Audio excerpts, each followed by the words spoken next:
Chargers fan. Is the Chargers a tie game at 17? There's a definition of pure ecstasy, and that's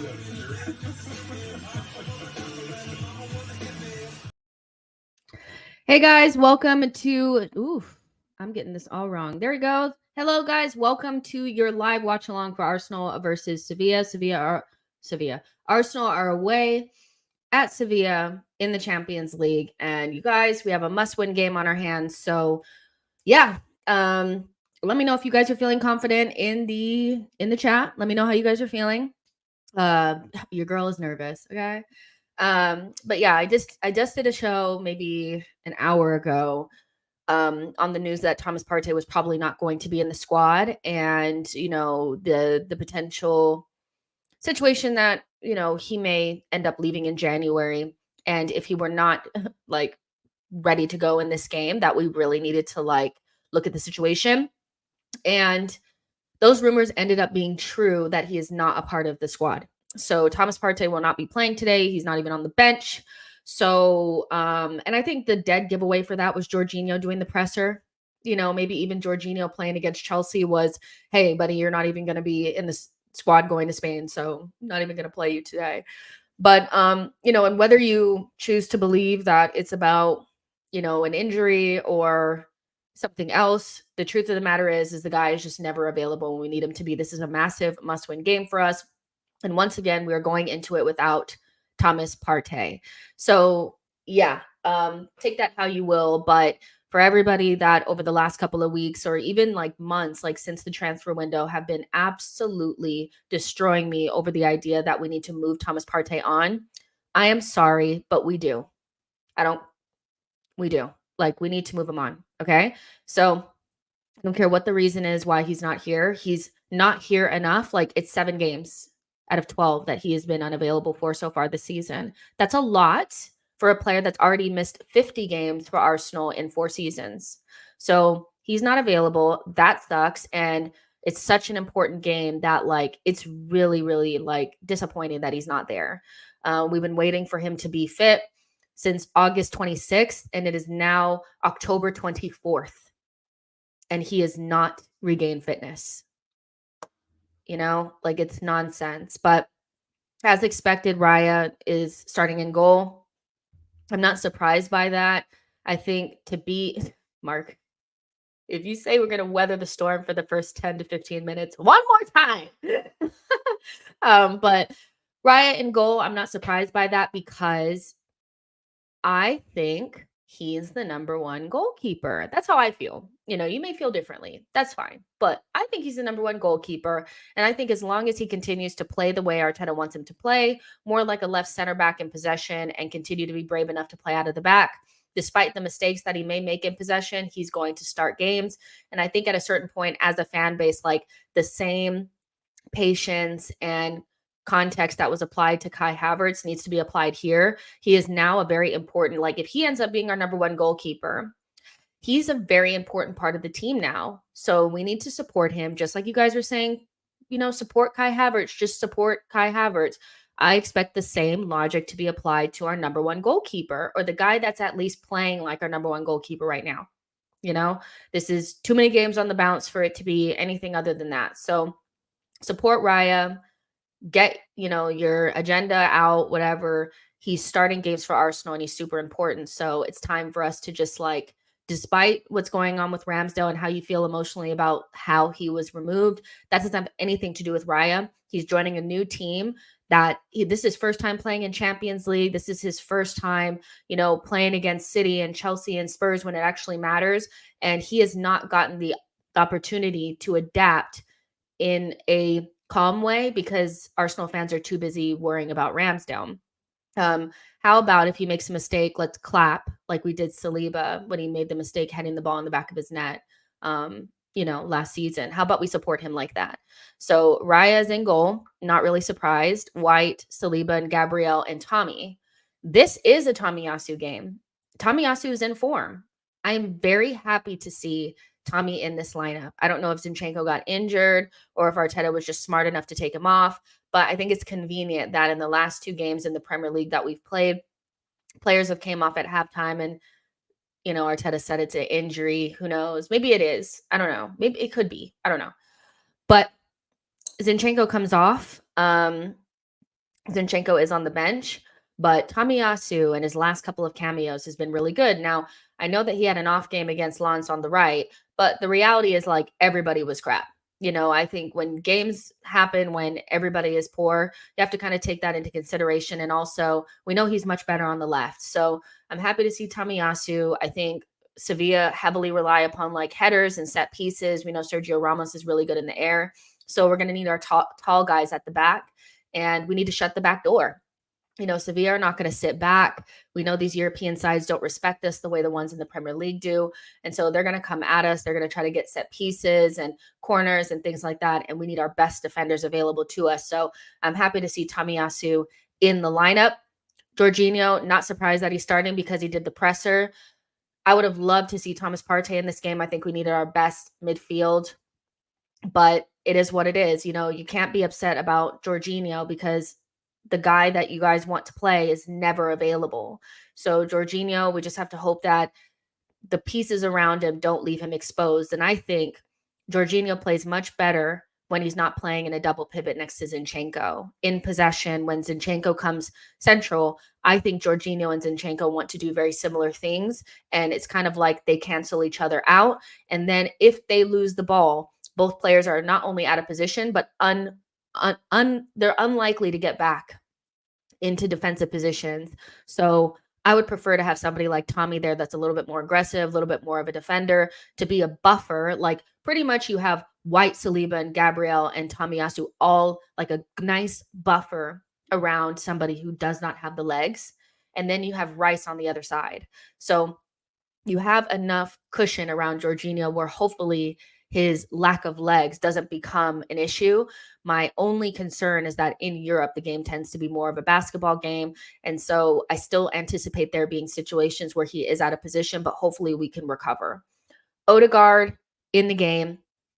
I'm not surprised by that either. People that were calling for our captain not to play in this game, I think that's just, recency bias based on like his form. I do think like at some point you need to sit a player down, but this is a must-win game. And I think even a poor Odegaard is probably a better choice than Vieira, who hasn't played in a couple games. Kai Havertz that doesn't have any confidence, like a poor Odegaard is still going to probably be better than those two players. So an ESR who hasn't really played that much either in a difficult away game in Europe. So the opportunity to maybe allow Odegaard to rest is going to be Sheffield at the weekend on Saturday, but not today. Today is not the day to start experimenting when we already have a really dodgy midfield and it's already going to be a difficult game as it is. So happy to see Odegaard in the lineup. And then we have our favorite front three in Saka, Martinelli, and Jesus. So hey, we got to win the game. We got to win the game. I don't care what lineup is out there. We have to figure it out. And I'm feeling as though, this is more about earning the right to play and having the energy and being up for it more than anything. Because if we're up for it and we win our duels and we don't get ran over, then we're still better than Sevilla. But if we go in there like we did against Lens and like we did against Chelsea, second best to everything, not really winning our duels, not really tracking back, getting upset the first time that we lose the ball, bad touches, we're going to get slapped, and you cannot lose today. You have to win.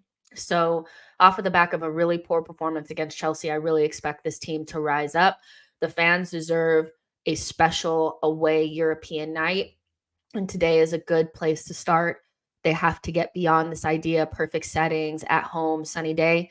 They need to go out there and they need to make it shake, as far as I'm concerned. So also Martinelli, like Chosen One is saying, UCL debut, we will be there.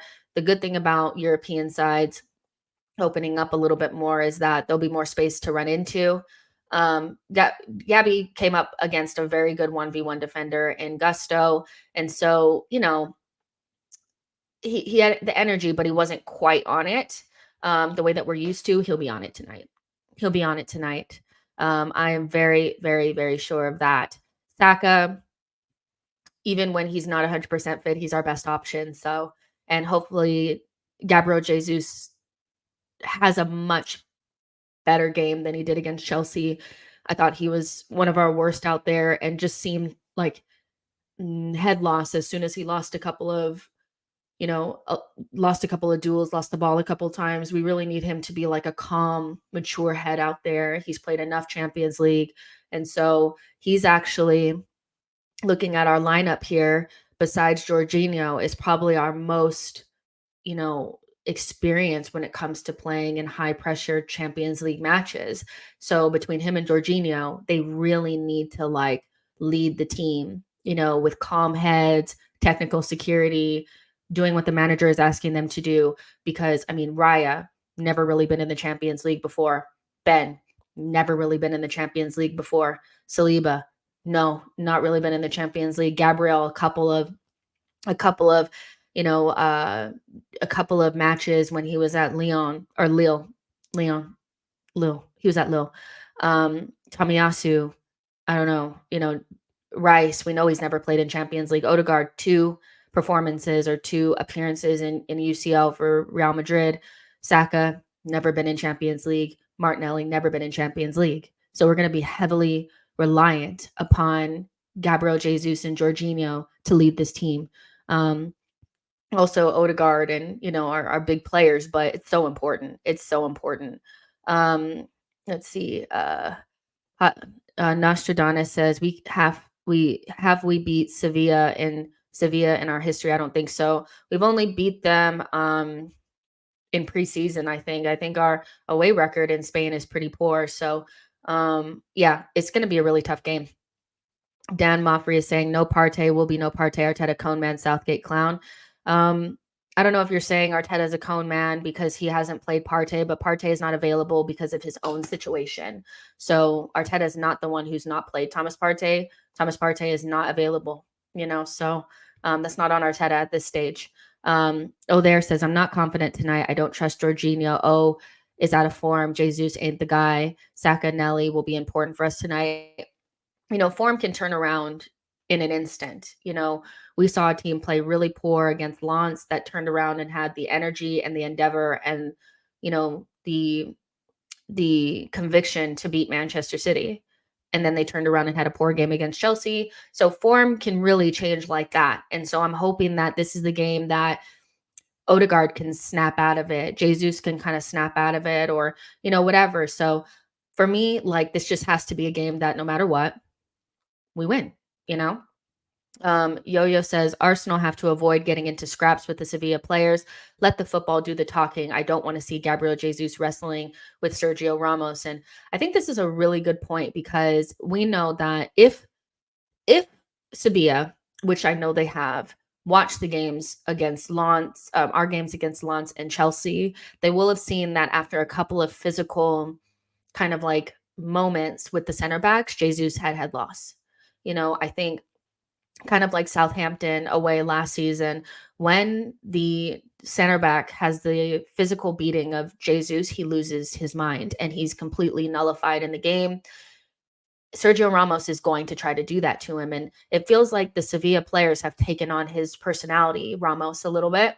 And so they are going to try to rattle us. They're going to try to get the crowd up. They're going to try to win a lot of set pieces. Arsenal really have to manage the moment. This is going to be a very difficult game. They have to manage the moment. And Yo-Yo's 100% right. Like, if we see Gabriel Jesus wrestling with Sergio Ramos, we are not going to win this game. He needs to stay calm. If he loses a couple physical battles, don't let that be the end. Don't expect the referee's not, like, I would just say in general, I don't expect the referee to give us very many calls. Like, I do think that, like, we may get a home cooking. You never know, but you can't let that take you out of the match, because without Gabriel Jesus, a good Gabriel Jesus, we are much weaker as a side. So I think Yo-Yo makes a really good point there. And one of my biggest concerns about this game is not so much like, oh, Sevilla is so good. It's managing the moment and watching how we did not manage it well against Lens. I'm very concerned about tonight. So yeah. Franklin says Raya is going to get closed down again like all the other games. Please, let's not call it bravery. Ramsdale would be playing if he decided that he wanted to play out from the back the way that Raya is.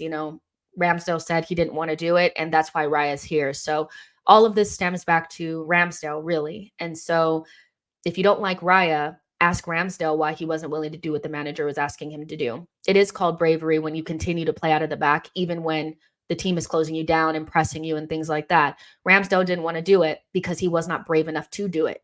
So he wanted to hoof it long. And so ask Ramsdale why he wasn't willing to do what the manager wanted him to do. And he'll probably say, because I wasn't confident enough to do it, which means there's a lack of bravery. So the goalkeeper that actually is brave is Raya, because despite the fans not being on his side, despite the fans pretty much making his job even more difficult by being totally like silent and edgy in the Emirates, beside all of that, everything that's going on online, he continues to do what the manager is asking him to do. That's bravery to me. So ask Ramsdale why he was not willing to do it. Ask him, because that's why we're sitting here with Raya in goal and not him. Yo-Yo says they have an elderly backline, Martinelli, Saka, to test the defender's hamstrings. Yeah, we have to get into the channels, run them down. We have to have energy. That's my only concern, is that playing a really difficult game at the weekend against Chelsea and not really looking like ourselves. Do we have the fitness levels to put in an energetic performance? I think for the most part, Arsenal have looked this season. You guys can tell me if you agree with this or not. I think Arsenal have looked a little bit shy of peak fitness so far this season. Like, I haven't really seen like the same level of like pressing and energy, and maybe we're conserving it, but I have suspicions that players are not really as fit as they need to be. And we really need our players to be running them and pressing them and putting them in situations where they're uncomfortable. It can't just be Sevilla making us uncomfortable. They have to feel like on the other end, they're being tested. I found us to be a little undercooked all season. So yeah. Chosen One says, no offense at all to Sevilla, but how have we beat Madrid at the Bernabeu? Henri masterclass, but still, that's crazy. Yeah, Sevilla, like the one thing, Sevilla have had some decent performances this season against bigger teams. So, it does worry me, but Arsenal have had, I think, one really big performance this season. So like, I just feel like we have to have the same mindset that we had against Manchester City in today's game. Never say die. We're not going to lose our heads. We were very mature in that performance where I hadn't really seen that in the past. We need to apply that maturity tonight. That's the difference. DJS22 says, what happened to Partey? He's not available. That's what happened. He didn't travel with the team. So we don't know whether it's an injury or something else, but speculation aside, he's just not here, which is something that, in my previous stream, we spoke about. Mark says, we built this squad for 3 games in 7 days. This should be absolutely fine. Every other team will be basically same team. We should not sugarcoat these players. Fair enough. Mark Neighbor also says Liverpool, City, Madrid, Bayern can play up to 60 to 70 games at a season. We should be no different mindset. Maybe it's just about the mindset. Maybe it's not about the body. Maybe we just went into the Chelsea game, not really from a physical standpoint, but a mental standpoint where we're into it. But I'd actually accept the lack of like being able to play the physical game rather than the mental side, because why are you not up for a London derby? Why is it that every single London derby we've went into, we've looked shocking? So I would actually prefer it be a physical issue than a mental issue. But if we're struggling to get up for games, we're not going to win anything. I do not remember very many games when Liverpool were in their pump where they weren't up for it. And it's concerning to me that this early in the season, we've not been up for Spurs or Lens or Chelsea, So I would hope it's a physical issue, That's what I hope. That's a better excuse for me than we just didn't fancy it. We just didn't care. We just weren't, Chelsea wanted it more than us, and we couldn't be asked to get up for it. Ivy says playing it long sometimes is better though, don't you think? Sometimes, yeah, but not all the time. When you continuously play it long and we don't have a focal point, how many times have we played it up to Nketiah and Jesus over and over and over again, and they just win it and come back down our throat? So playing it long, by the way, Raya's long passes have been more accurate than Ramsdale's. So, even though we all have this like idea of Raya that he's just been kicking it out of bounds, actually the player that kicked it out of bounds more often or didn't hit one of our targets has been Ramsdale. So even if you like the fact that Ramsdale is hoofing it long, it doesn't really help us when the other team just keeps coming down our throat, and then that creates more chances for them and gives them more confidence. But equally, he's not even accurate at doing it. So just do what the manager is asking you to do. At least try it. You got caught once and then you decided you didn't want to do it anymore. And that's the reason why Raya's in goal right now. You know, um, I think at some point we just need to accept, like, okay, well, Raya's in there. You know, let's see how he does without us on his neck constantly. You know, but people just cannot let it go, and it's very, very jarring because it's just like it's so obvious why Raya's in goal. I don't really understand why people are ignoring that Ramsdale was not only poor last season towards the end, but he just doesn't want to play the way that the manager wants him to. It's just, Andrew says, following that pathetic performance against Chelsea, we better turn up. And Arteta better have his tactics spot on and have them mentally ready. Yep. Off the Radar says, I hate playing in pouring rain. That's my Chelsea excuse. Look, we are not great playing in the rain. We know that. But Chelsea still were able to show up for the game. If we're just going to only play well when the sun is shining, then we're in a lot of trouble. What is the weather like in Sevilla, by the way? Does anybody know? I can look it up right now. Should be like nice, right? Isn't Spain supposed to be nice all the time? So yeah, no rain. So no excuses. Oh, wait. No, way later on in the night, 20%. So there you go. Hugo says raining. It doesn't say raining though on my app. Maybe I'm wrong. Maybe yeah. Now and for the next couple hours, it's clear. I don't see any rain. In fact, the high was 70 today, which is in Fahrenheit, very high. Kadeem says Sevilla fans are loud.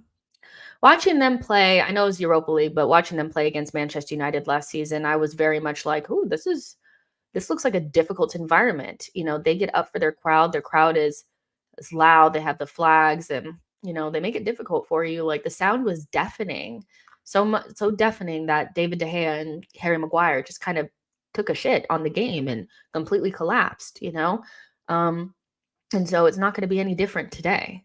Arsenal really need to be up for the game. They cannot just go in there and first couple minutes expect to be passing around at the back and make some lax passes and then, encourage Sevilla. What Zinchenko did in the first 2 minutes of the game against Chelsea set us off in a really bad direction. I think Lee Dixon said it that you can set your intention in the first couple of minutes by making a bad decision in possession or, giving the ball away needlessly. It can completely rattle the team and you'll have a very difficult time getting back. That's why people say like in the first couple of minutes, just don't make a mistake. Because even though it feels like, why can't you just shake it off? It just it can completely change the trajectory of the game if you make a mistake the way that Zinchenko did in the first 2 minutes. It was nonsense. It was, I'm not switched on. I'm not really, I'm not like in the game. So I'm going to try to dribble out of my box and get the ball taken off of me. And then my teammates are scrambling in the box. And then from that moment on, you're just really rattled. And that also gives Chelsea like they're not that confident so Arsenal need to not do the usual thing and make a mistake in the first couple of minutes. Like just concentrate. Like I'm not trying to make it seem like it's so easy because I'm sitting here in front of my cheap ass webcam about to watch the game, but all I'm saying is that like a professional said that could happen to you, so I know it's true. They're gonna try to press us. They're gonna try to rattle us. The crowd's going to be loud. Be switched on. Chosen One says about the pressing, maybe they're doing it less on purpose. Doesn't pressing leave them a little bit more vulnerable higher up the pitch? Man City kicked our ass last season when we pressed aggressively. I do think there's a reason why we're not pressing as much. I think one might be because our players were dead by the second half of the season, but also we haven't had the players, I think, in certain positions in order to do it. Like I just don't think you can press without like a really fit Jesus. I think Nketiah is just like, you know, he just his when you watch him press, it's not the same as watching like Jesus press. He knows where to go and how to cut out the angle. You can't just run around like a chicken with your head cut off. And if you don't have the right type of players, like I think the reason why we could press so well last season is because all of our midfielders were kind of in the same position, and it was different. Now if you play Jorginho to like if you play Jorginho, you ain't pressing. There's just certain players you have them in your team, you ain't pressing. Jorginho in your team, you ain't pressing. No Jesus, you're not pressing. No Odegaard, you're not pressing. So I think there's certain reasons, and like even in the Community Shield, we pressed up high and got caught out. And that's how they scored the goal. So maybe Arteta is like, I don't want to press as much, but it would be nice to see us at least have the energy. Like we just looked like we could not be asked, against Chelsea, and that was really disappointing. Off the radar says Xhaka was so good last season. I mean, I think like Odegaard and Xhaka last season used to take turns pressing high. They used to take turns pressing high. And now you only have Odegaard there and no Jesus for like the majority of the season so far. So maybe at some point we get up to speed and we are able to press the way that we were last season. We're not terrible at it, but it has dropped away. And I think just in general, we've looked underbaked. Like we look like a team that's still recovering from something. I don't know if it's up here or if it's in the legs. But that needs to go away tonight because we cannot not be on it tonight. For those of you guys who are just joining, Arsenal are playing Sevilla, obviously in the Champions League today. We're away at Sevilla, and the starting 11 is Raya, White, Saliba, Gabriel, Tamiyasu, Jorginho, Rice, Odegaard, Saka, Martinelli, and Jesus. Thomas Partey has not made the squad because he's not available. And Ramsdale, Hine. Oh wow, we took two goalkeepers. Zinchenko, Cedric, Kivior, Elneny, Havertz, Vieira, Smith Rowe, Trossard, Nelson, and Nketiah are all on the bench. So in theory, that's a strong, bench. But beyond Trossard and maybe Havertz, and like Vieira does come on to in games and change them. But Elneny's not going to do nothing. Cedric's not going to do nothing. I'm not sure about Nelson and Smith Rowe in these high pressure situations in Europe. So right now, like if we had to change the game, I would say Trossard and Havertz are probably your best options there. You have Kivior as well, but he's not trusted. That's clear. And I guess if you want to do a little bit something different at the back, you can put in Zinchenko. So we do have a strong-ish bench, but I would love for the team that's doing it now to get it done. Get it done. Yo-Yo says, I'm hoping there's some credence to the idea that Arsenal are conserving pacing themselves. I think a lot of us are. I think there's arguments on both sides. If you're a more positive person, you're going to say that we're conserving our energy. If you're a more, negative or pessimistic person, you're going to say Arsenal are just maybe not as, good at pressing as last season. Maybe, I don't know. I think there's no indication either way whether or not overall, when we have these conversations about what's the difference between Arsenal's team this season and last season, what I would say now is like about 12 games in, there's not really any clear indication whether or not we're better or worse. I think we're still in the finding out phase because there's too many factors of injuries, not a balanced midfield, things like that, not a consistent 11, things like that, where you can make an argument of like, okay, well, when this player comes back or when we do this, we'll look better or, whatever. But in a couple of games time, I think we'll get a very clear picture of like whether or not Arsenal are good enough or not, or if we've gotten better or not. I think we have a couple more games because now we've gotten some players back, like Jesus is back now and stuff like that, where it'll be more clear. And so things like this, like credence to our Arsenal conserving themselves or pacing themselves, we'll know, we'll know eventually whether or not that's true. But right now, I think depending on what your general outlook is on Arsenal, you will say, some people will say we've just regressed and we're not as good as we were last season, or people will say we are better. We just haven't seen it quite yet because it hasn't clicked, John Donut says, Jess, you said it before, and I agree. Ship party at the end of the season. January. Why the end of the season? If he cannot maintain fitness in November and December and he's going to leave us in January, when January comes around, we need to accept whatever bid comes in and use that money to bring in somebody that can help us for the rest of the season. Because us doing well at the end of the season will at some point, I think, depend on our subs, our players in our squad that are able to make us better and change the games and things like that. Like, we're going to have to rely on the likes of Trossard and Vieira and Havertz if he ends up continuing to be a sub. These players are going to have to make a difference, and Thomas Partey is one of those. If he can't show early on in the season that he can be reliable enough to just play the big games, right? Because at the beginning of the season, we said, and it's okay if he doesn't start every single match, but we want him for the big games. You guys, he's already missed 2 big 6 clashes. 2 already out of the 4 that we've played. And then he's already missed 2 big European away clashes. So there's only so many more games where we could go, I hope he's fit. He's going to be fit for that. We're going to play our best 11. Be fit for that. No. If he can't maintain his fitness from now until January, because he's going to be fit for AFCON, okay? He's not going to, then we need to make it shake in January, because we need somebody in this team that could do that role, So that's where I'm at with it. End of the season for me is a little bit like, if he was stayed fit already, like if he was available today, he was available against Spurs, he was available against he could play full 90 against Man City if he could have played against Manchester United. I would have been like, yeah, keep him until the end of the season, but it's becoming it's becoming like very obvious that like we're not going to be able to rely upon this guy, Yo-Yo says, rather have Partey for the rest of the season than Lavia Onana.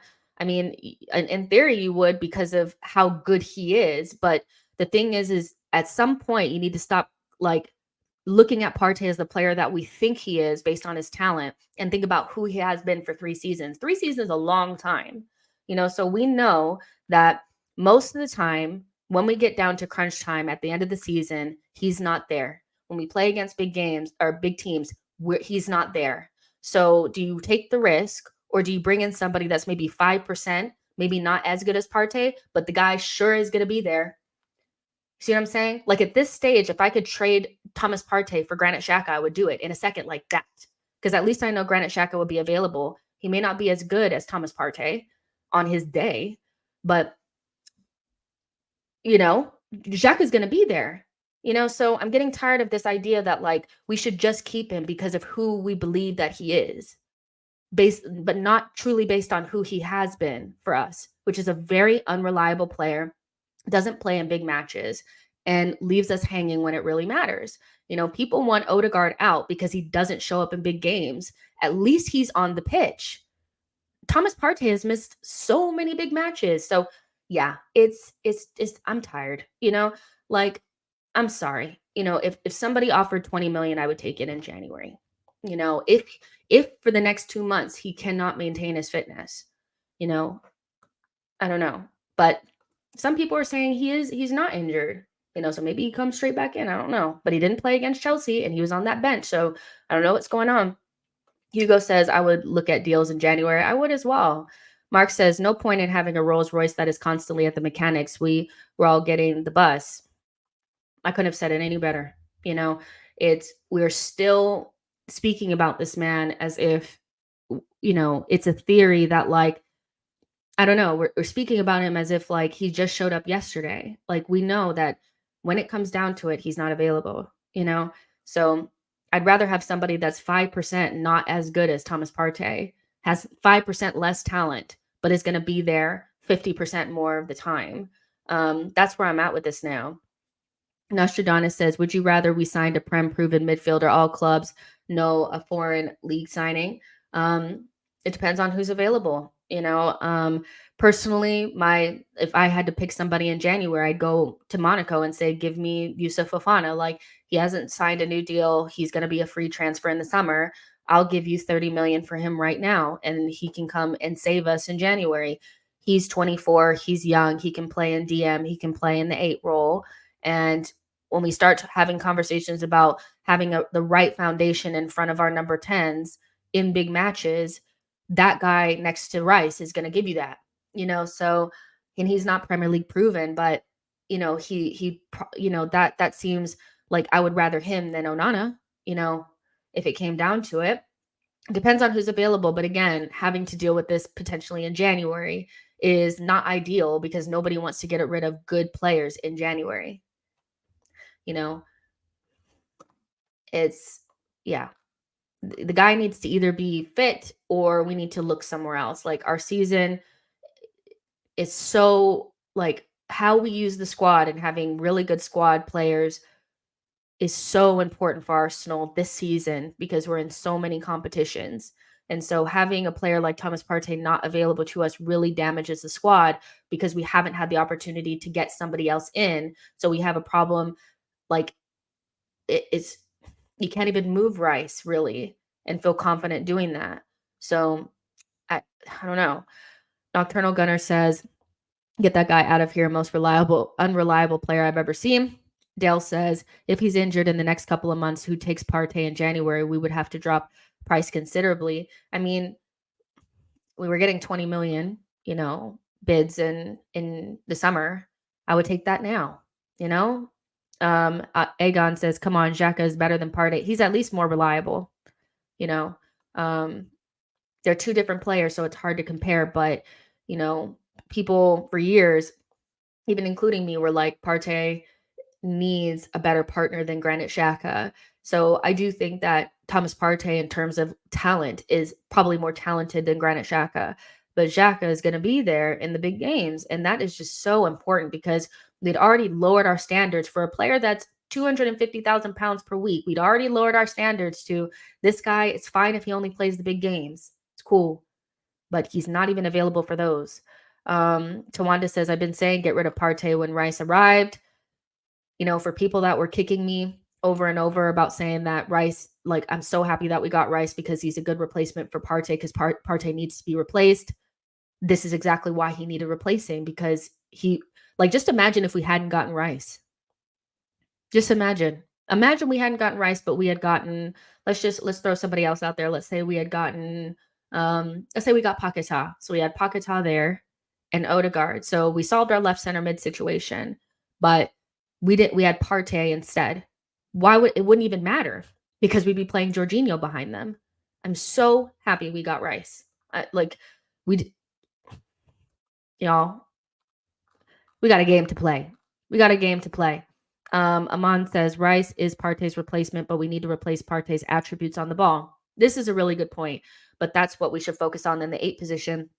I'm really glad that you said that, Aman, because that is actually, I think, why people are so desperate to keep Partey is because Rice doesn't necessarily have all of the same attributes as Partey. And I'm not convinced that we bought him to have those same attributes. I think we wanted somebody that was more elite off the ball. That's why you buy Declan Rice, by the way. He is good on the ball, but you buy him for his elite mentality and his elite attributes off of the ball in interceptions, tackles, recoveries, that kind of stuff.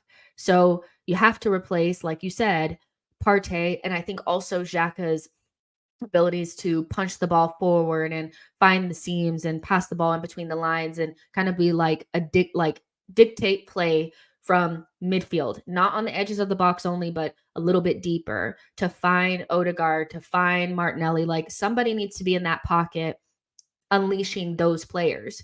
And right now, nobody's really finding Martinelli on a regular basis. Remember that pass we used to always say Xhaka had, and it was like the pass that he always gave to Martinelli? That pass is important.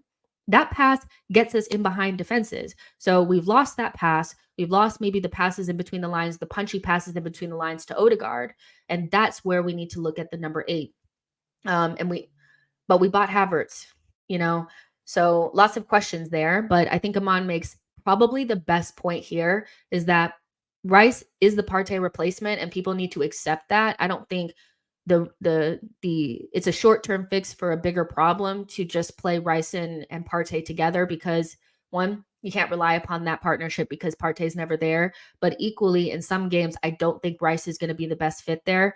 And you're moving him out of the position that you bought him for, So, and he needs to settle there. So Arsenal needed to bring in somebody like, I would say, if I had to pick a player that would have been perfect, I have two examples of the types of players that probably would need to have played in that left center mid is a more physical and athletic version of Tielemans or Paquetá, who is a more athletic version of Tielemans in a way. Paquetá has like I think like fourth most tackles or something like that. Like he wins his duels. He actually plays in midfield. He can pick a pass. He can operate on the edges of the box. He can score goals. He can do all those things. He is a midfielder. And Tielemans, even though he sucks off the ball, so I already said like Tielemans, but good off the ball as well, is picking the passes, dictating play, taking that away from Declan Rice. So we have not gotten any of that from the player that we bought to essentially play in that position. But now he's being shuffled onto the bench, and he thinks like Arteta thinks nobody's seeing this. Havertz has been shuffled onto the bench and now is playing center forward minutes. We bottled it. That's so bad in terms of recruitment for me. But yeah, here to there says Xhaka plays box to box, and considering how Arteta had Partey at right back anyway, it all makes sense. Arteta's squad building decisions are more maddening. Corey touches little kid. Oh, I don't know. Do I okay. Paquetá is not close to Partey's level. Let's be honest. No one cares. No one cares. It's not about Partey's level. Get Partey's level out of your head. You've only seen Partey's level maybe 30% of the time that he's been here. 30. 2 seasons ago, he said he was a 4 out of 10 at Arsenal at best. He admitted that for 2 seasons he was crap. He had one good season at Arsenal last season, and he still left us when it really mattered. So get Partey's level out of your head. Paquetá would take us to a next level. I don't care about Partey's level because Partey's level is not consistent. So saying, oh, well, he's not at Partey's level, I don't care about Partey's level anymore. We don't see it enough. Like the idea that, oh, well, I'm going to turn my nose at Paquetá because he's nowhere near Partey's level. First of all, they don't play the same position. So but Paquetá at least is available, you know? So again, that goes back to my point on I would rather take a player that's not as good as Partey, 5% less or whatever, that's available than keep pining for a version of Partey that we only see for 30% of the season. Tired of Partey's level. Who cares? Like, who cares? Like, I'm sorry. Mark says it doesn't matter at all if the levels are not the same. It's all about what gels the team together or together as a team. Gets levels and individual quality out of mindset. It helps, but gelling counts for all. It's the sum of the parts, sum of the parts. Keenan says Luiz, I guess he's saying Douglas Luiz, Rice, Odegaard would kill it. Douglas Luiz is one of the best midfielders in the league. My problem with the Douglas Luiz thing is that we didn't feel that was the case until about 2 weeks ago when he scored a couple of goals. Like he scored I think in 6 home games for Aston Villa. So he's playing well for them. But I have concerns about starting to rate players when they're in form. And if they go back to the mean, do they actually help us? I remember just a couple of days ago, we did a stream and we were talking about Andre and Douglas Luiz and like nobody wanted him. Now everybody wants Douglas Luiz because they've seen him score a couple of goals for Aston Villa. I don't know, like maybe at the end of this season, if Douglas Luiz is still performing at this same level, the level that he's performing at now, he would be the right choice. But I have concerns about purple patches and players playing really well for about 8-9 games a season and then going back into their holes. You know what I mean? So my original opinion on Douglas Luiz prior to him scoring a couple of goals this past weekend was he definitely would help the squad in terms of like if we replace Jorginho with him, because he can play 8/6. He's good, I think, at free kicks and things like that. And he's a good Premier League standard midfielder that would also add a little bit of physicality, but he doesn't lift the ceiling. That was my opinion on Douglas Luiz prior to this weekend. A lot of people have changed their opinion based on a couple of games. And I just want to see more than a purple patch or like more, because I didn't feel like he would have been the answer last season. It's early days, it's early days. So yeah. But if he still plays at this level, maybe it makes sense that Arsenal are still, looking at him. So we're about 15 minutes away from the game, you guys. I'm going to go ahead and look for the channel. because we are doing a watch along, we have a game. And even though I know a lot of people aren't feeling confident, this team just has to win, like, I don't know, by hook or by crook. By hook or by crook, okay? We need to win. I don't care how we do it, but we need to get to the Sheffield game without this being a catastrophe. Um, and I hope the team is confident. I really do. Let's see what you guys are saying. Trini says strong team, Arsenal 2-1. Aman says we brought Rice so that he can play with double tens. Andrew J says, what's your prediction? I said 2-1 in my preview, and I stand by it. I do think that we will concede. But I think we'll have enough quality to get over the line. I think it's going to be a really nervy and very close, like one of those where batten down the hatches in the last 10 minutes because we're just trying to hold on type of game. But, I think that's where we're at, Mark says, I feel confident we'll win, just potentially rage quit and also cry Odie and mega puppy dog eyes when a bad foul. Fair enough. Yo-Yo says, Douglas Luiz replaces Partey, Georgie replaced by El Neni. Rice is the first DM under Arteta. The cow says, we'll regret if we sign another Mendes Edu player of Luis. Fair enough. I'm not 100% sold on the Douglas Luiz thing. I told you guys who my choice would have been. It's Fofana from Monaco. He absolutely destroyed us in preseason. He's a French international, and he would be a good choice, I think. And I think Arsenal, a couple of my friends are still in the chat, have made a very good point about Arsenal maybe not being so obvious and always recruiting from the Premier League. Maybe we should look outside the Premier League sometimes. There's tons of talent there, unless we don't have the ability to recruit. So yeah, let's see what you guys are saying. There's 171 of you guys in here. I want to make sure you guys kind of like understand how things work here. This is obviously like pre-match vibe, so we just kind of chit chat about the game and the lineup and all that kind of stuff. And then I know a lot of you guys will kind of dip off, to maybe watch the game or whatever. We'll be here the entire game. By we, I mean me. And this link will take you straight to the player rating. So I do player ratings immediately following the game. So you won't have to go anywhere. The stream will end and that stream will go live. But you can dip in and out. And I usually take about a 2-minute break during halftime. So if you see the little sign and it says, I'll be back, that's why. Aman says, Fofana is perfect. Yeah, I think so. Yo-Yo says, they went for him before, so it makes sense. While they'll go for him again, I wouldn't buy anyone from an Unai team personally. Fair enough. Tawanda says, so when Arsenal wanted Luiz, was he on form?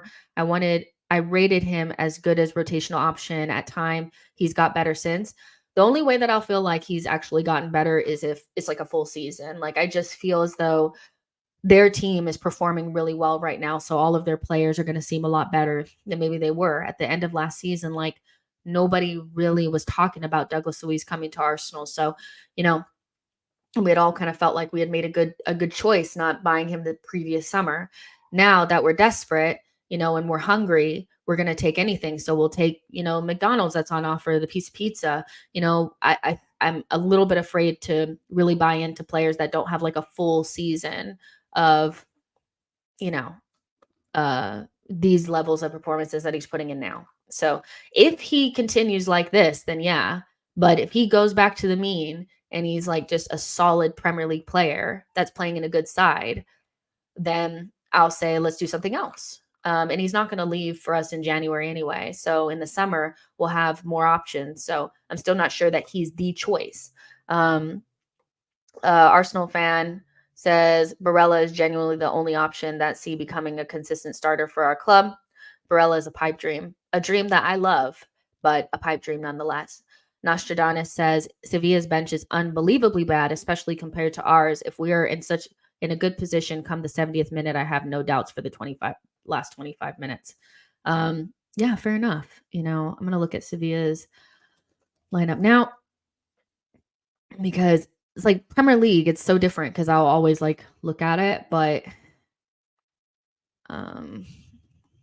in these European games, I feel like sometimes I forget to look.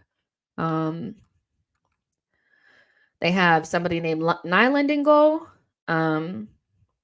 Acuna, Ramos, Gudelj, Jesus Navas, we know him, Jabril So. Is this who's B Samare? Bubakari Samari. That's interesting. Ocampos, Rakitic, Luka Bacchio, and El Nasiri. That is a very physical lineup. Looking at that midfield, Jabril So and Bubakari Samare. Samare flopped in the Premier League at Leicester. I think you guys remember that. Jabril So plays for Switzerland. Sometimes he plays next to Granit Xhaka. Their legs, their physicality. Both of them are 6'3", 6'2", 6 foot something, and they're providing a good platform for their number 10 in Rakitic to do what he needs to do. Ocampos, I think, is a very tricky winger. And Nasiri is the type of striker that will hurt you in the air if you're not on it. But Gabriel and Saliba should be well prepared for somebody like him after dealing with Holland. He's nowhere near as good as him. Luka Bacchio is not a player that I know very well, so I'm not going to pretend to.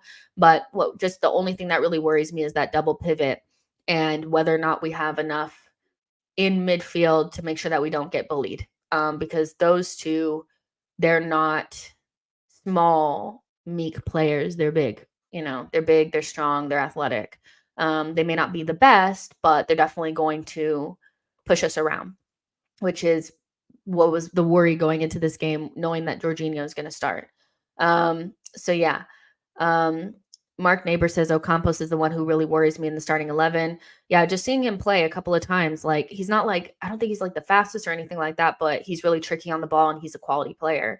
Arsenal fan says, I do not know how Ray is getting another game in goal after his last few performances. He has moments, but he has been looking awful at the moment. I've already explained that so many times. We've done it to death. I think it's time to support our new number one because that's probably what he is at this stage. Samuel says Saliba and Gabriel going to be busy on aerial duels if the Marco guy is playing. Yeah, they're going to a Morocco guy. So yeah, they're going to the height and the strength that they have, and having Ramos and En-Nesyri in their team, they are going to be looking for free kicks, corners, things like that. So if Arsenal fall asleep in those positions, they're going to be in a lot of trouble. So yeah, I'm just checking my phone real quick, make sure nothing has happened. So yeah, it's going to be a tough day out. But I'll tell you right now that we have every chance of winning this game if we just show up. I think the game against Chelsea, we just did not show up. We were not in it, so if Arsenal actually try and I'm not saying that they're not trying, but if they go out there and they actually try to earn the right to play, we'll beat them, but if we go out there and we're weak in our duels and we get shook by the crowd and we allow them to get a couple of easy corners, headers, stuff like that, we're finished. Arsenal have said that Thomas Partey misses out on tonight's game with a muscle tissue injury. Yeah. So the funny thing about that with a muscle issue is that if he really does have a muscle issue, then I would expect him not to be fit enough to play against Sheffield. But if he is, then I'm done speculating. I don't really care. He's just not available. And whether it's a muscle injury or not, it's kind of it doesn't really matter what the reason is. You're just not there, 5 minutes to go. I wonder if I should use the bathroom super quick. I feel like I should. You guys, I'm going to be back for kickoff. I just need 5 minutes to just get my life together. You guys make sure you stay here. If you're going to watch the game, make sure that you come back at halftime to discuss. So I'll be right back, y'all.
I'm back.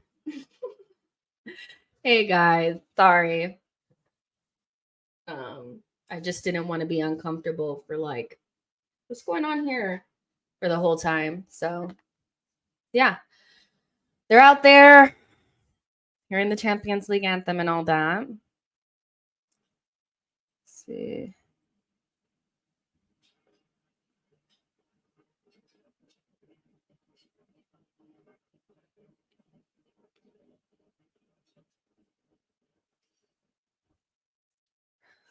All right. I just need to see a level of confidence that gives me confidence, you know. I need the boys to come out in for real play. Like, please. Um, so yeah. See, Walter's already said it. Try not to spoil it for me. No, I'm just joking. I know it's hard to hold back. So if things happen, you guys want to get in the chat and talk about it, just let you guys know I'm always behind. So, you know, I try just not to look at the chat as much. You know, I think that that's the best way. And today I won't have a you know what I'll do actually? Just so I'm talking to myself mostly right now because I'm trying to figure out an easier way to do this timer and stuff.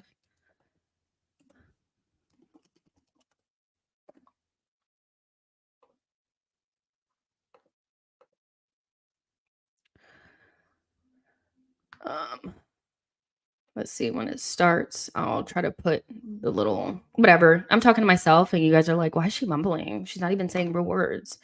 I'm here. Yeah. Reckland Dice says, I don't generally do watch alongs for this reason. Let's get the win, lads. Yeah, the watch alongs are the thing that you guys asked for, and I said I would do it because you guys asked for them. They actually are pretty fun, but they are a little nerve-wracking. So, but it's fine. You guys asked for them. You guys seem to like them. So, you know, it is what it is. Yeah, I'm really nervous. Come on, you guys. Don't be crap. But yeah, there probably won't be like a timer and stuff up this time. Um, but you know, you guys know. You guys don't know what the score is, you know? So yeah. Love you guys. um Sergio Ramos, you know, is gonna try to kill us. Just them showing us, showing him, I was like, yeah, he's definitely gonna try to kill us.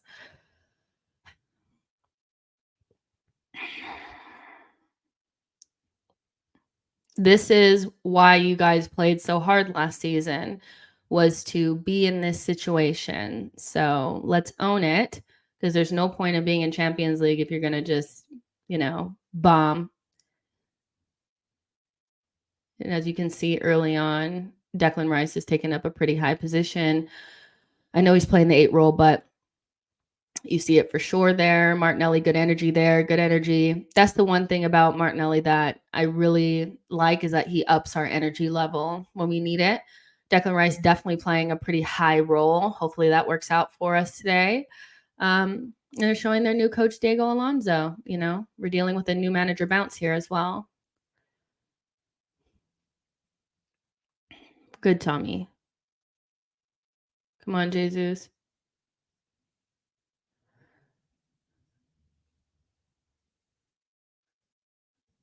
Cal Arteta has to know that this is like 100% a must-win game. Like, we cannot afford not to win this. So I hope the tactics are on point, man.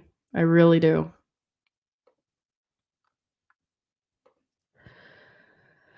Sevilla on the attack. I'm like,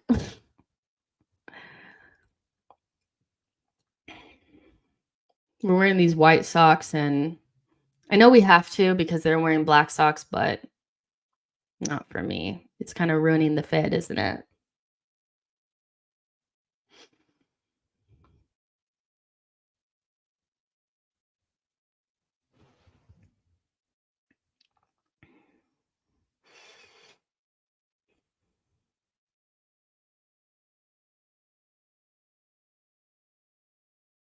Come on.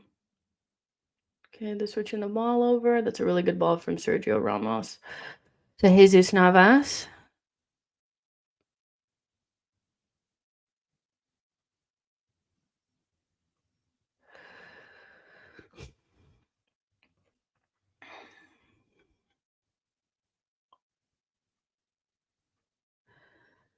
It's our ball. Give it back.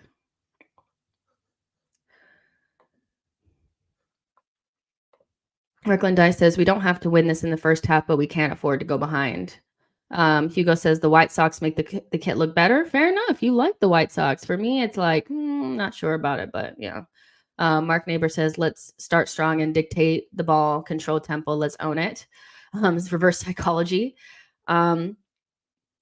The one thing I'll say is I kind of agree with Reckland Dice that we don't always have to be on it, like in terms of like the most aggressive in the first like 20 minutes. We can kind of, it's not about starting slow because that's kind of like, I think how you could lose it early is by like not being switched on. But I think being good in your shape and making sure that they don't get like early chances and really important. Then we start winning the ball and then we start dictating play. Doesn't have to happen in the first 5 minutes. Brias first touch the ball. Let's see what he does. Rolls it out.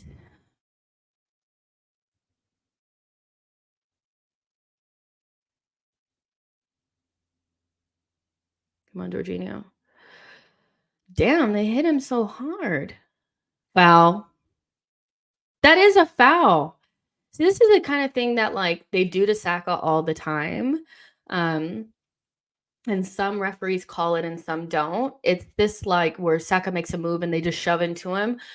I really do think that like people get away with a lot against Saka. I'm glad he called it. And what you really want to do is get SpongeBob back there onto a yellow card real quickly. That's his first foul. He's going to have more. It's a good ball. It's Tommy in there. It's our ball. That was a good look by Ben White to weirdly Tommy. These ghosting runs from Tommy are like so crazy.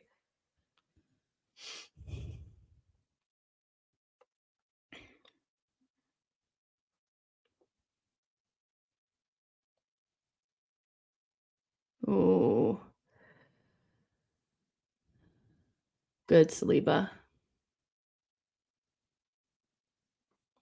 Good. Oof. Raya should be there. Good. That's good.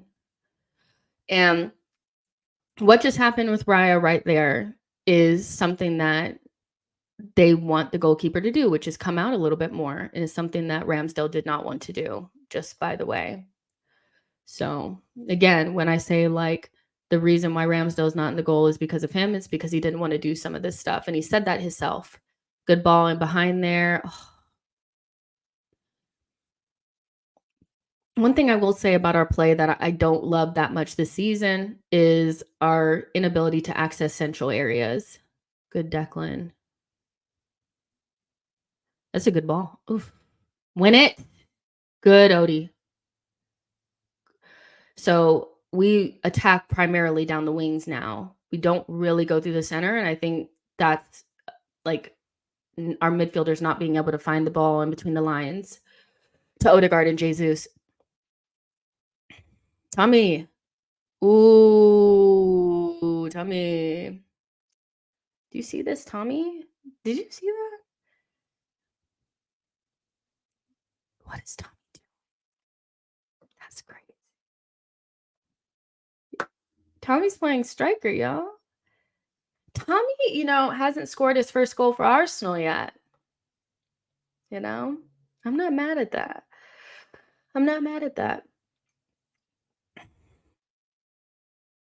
But Tommy was the right call for today. Zinchenko can play against Sheffield.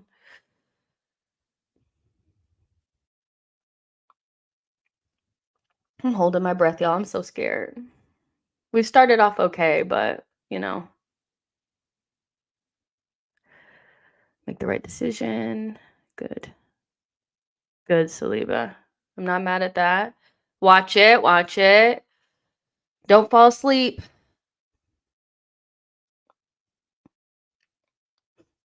Supporting a sports team is so hard when you really care about it. Jesus. Good.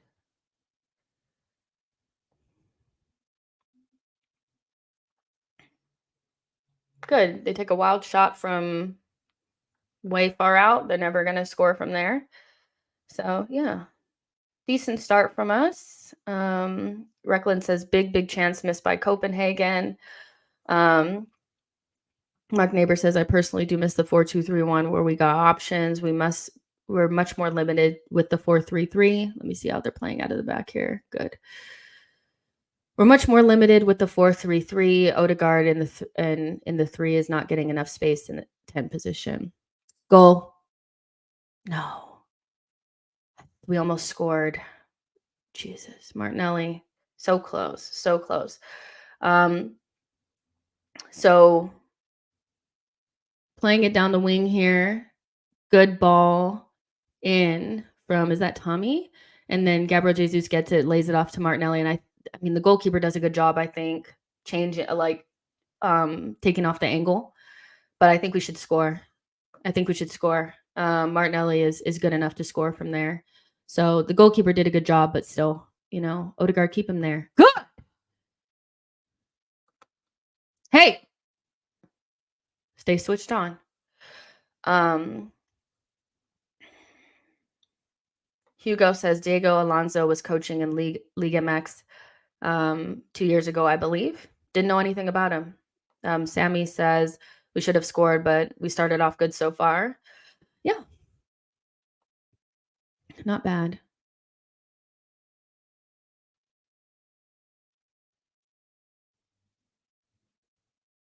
Stay switched on. They're trying to do quick throw-ins and shit. Come on, stay switched on. They're not taking any time in between their throw-ins, and we're kind of like switching off a little bit. I need y'all to stay switched on.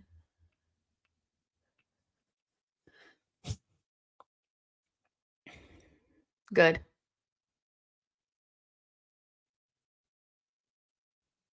Good. Okay. So yeah, like all of that started because we weren't switched on the throw-in. They got a chance just like that because we're kind of asleep. I thought Declan Rice was a little bit asleep there. They threw it into whoever that was really easily, and that's a chance. That's a chance. That flick with the outside of the foot. Raya obviously has it covered, but stay switched on the whole time. Like, we're not going to get rest on these throw-ins. Like, they're getting them and throwing them in.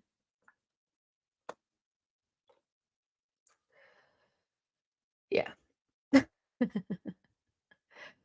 So yeah.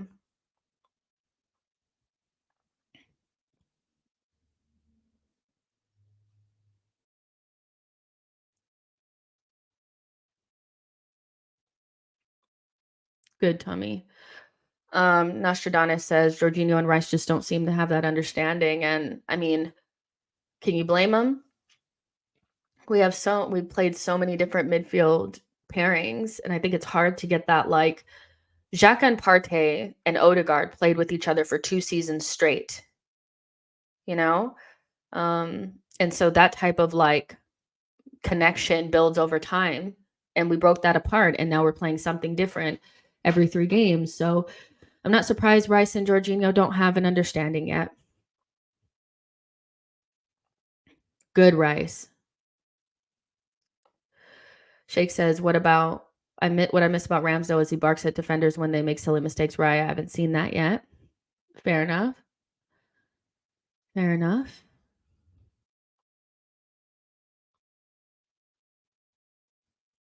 Keep the ball. Good.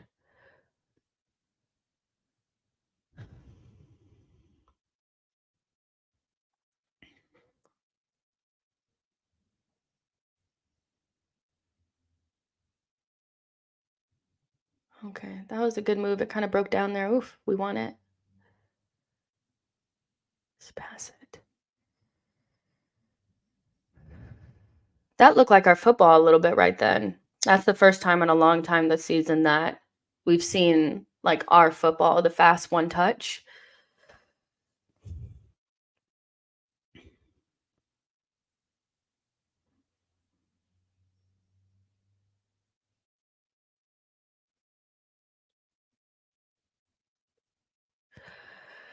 I like Tommy in this role a lot. No, I need to calm down because I'm feeling like very edgy right now. It's not that big of a deal. Football. So nervous. Oh, nice try. Try to win it back.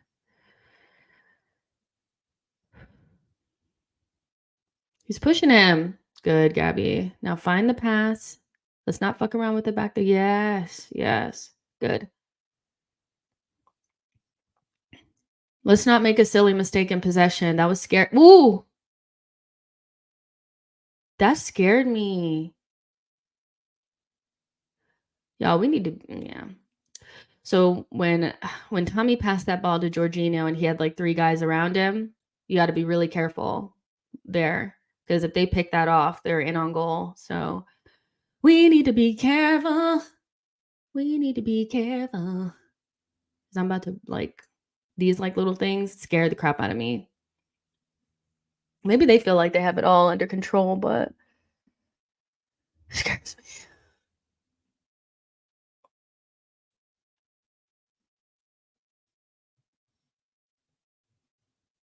And we need to keep our passing quick and crisp.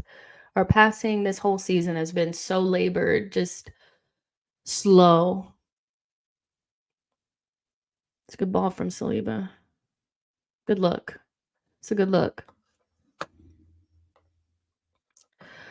Samuel says it looks like they are in for the counter. Reckland Dye says, Jess, what are we saying on the other game? We want PSV to win or nah? Yeah, I think PSV has a draw and a loss. So it'd be I think we don't want Lens to have 2 wins, right? We want to be the only team with 2 wins. So yeah, I think we want PSV to win that game. Like he says, so where was this on Saturday? This is far better. We just need to be switched on at the back. I mean, I don't know. Sometimes you sometimes you just don't know what Arsenal you're gonna get, you know? Arsenal is like a box of chocolates. You just don't know which Arsenal you're gonna get. And on Saturday, we just didn't look like ourselves. It could have been international break. We typically do not come back well from international break. The Cosmic Moss says, Jess, there are still 3 Goop Stage games after this. Don't have a heart attack. I'm sorry. I'm nervous. I can't help it. This is just who I am. That's not good from Raya, is it? Gotta win it back here. Ooh. Send it. Good.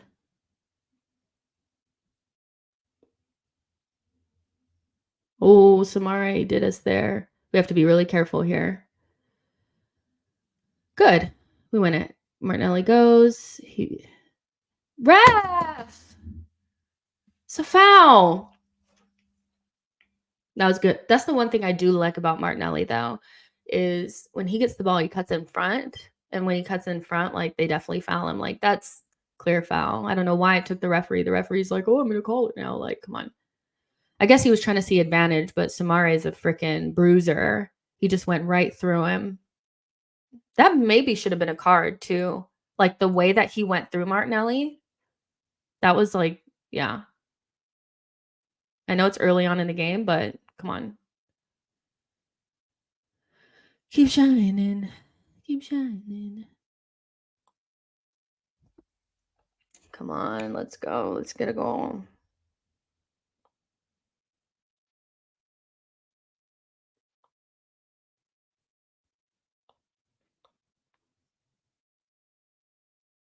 No. The referee hit that so many times. So the weird thing about that was Odegaard is wide open and Martinelli doesn't get him. We have to be cleaner in that position. You know, Martinelli gets it. We're on the break. We have numbers. I know that, you know, things happen, but we have to get that pass right to Odegaard. That unlocks us. So yeah. This referee, what is he doing? He kicked the ball like 3 times in that one move.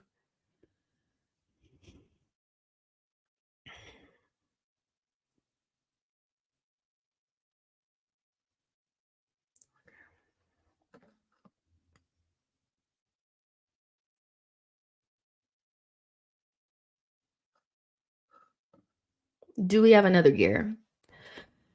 Do we have another gear? We've started off well, but I wouldn't say we're dominant, if that makes sense. It's still very like choppy in there. Our possession is broken quite a bit. So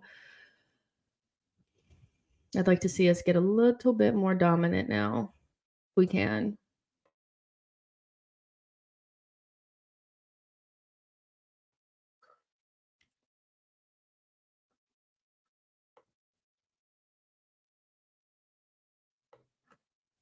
Can we grow from here? Good.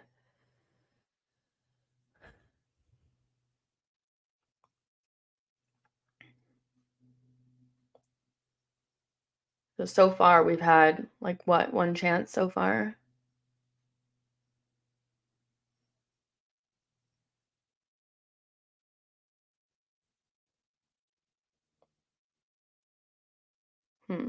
Not loving that.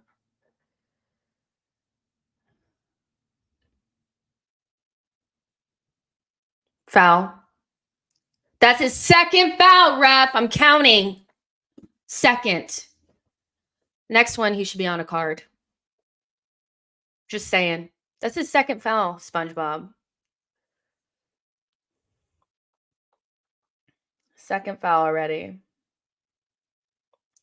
Nostradamus says, my stream lagged off. How is Jesus playing in the last 10 minutes? Hasn't really been in the game too much. Yeah, hasn't really been in the game too much for me. Not enough. But we haven't like the game is very like contested right now. Like we haven't really gained like we've started good, but we don't really have that much possession. Like we're not dominant yet. So Jesus hasn't had that many chances, but he did slip Martinelli in for the chance that Martinelli should put away. Don't foul Saka. You don't have to. He's facing away from his goal. You don't have to foul him. Don't foul SpongeBob. Good. Good. That's smart. You don't have to foul him there. He's going backwards. He's going backwards.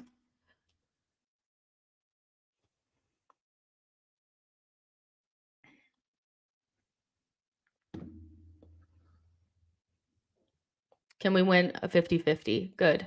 Jesus just won a 50-50 and got fouled there. I think ref played advantage there, but that was a good dual one from Jesus there. That's how we have to play the entire game. We start letting them win all the duels, we'll lose the game.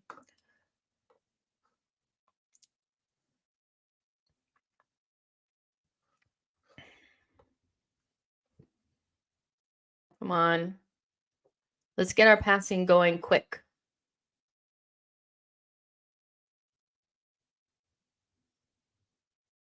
Oof. Oh my gosh, I'm so scared.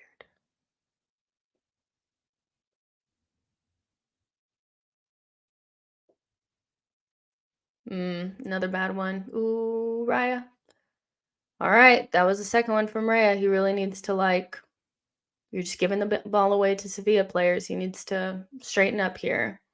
He has to get rid of these errors. He really does. That was a really that could have been a costly one. All right, let's score.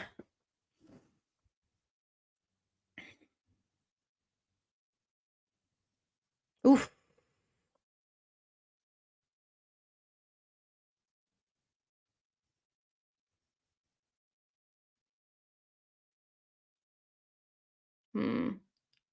Nice try.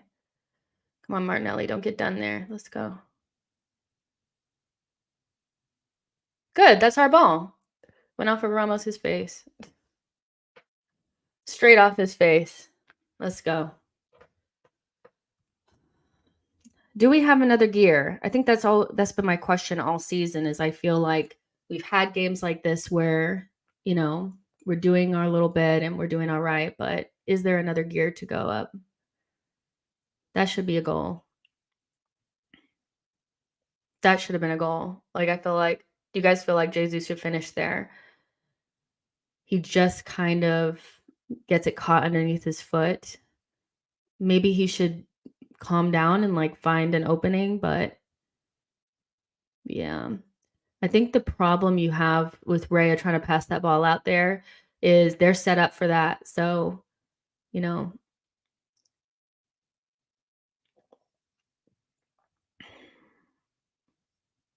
good. So what I'll say so far about in terms of like the attack is Martinelli's very active, and I think, the right-hand side hasn't really done much yet. Still waiting on Odegaard to have some sort of influence in this game. Did that actually hit off of Ben White's, like, hand or no? But yeah,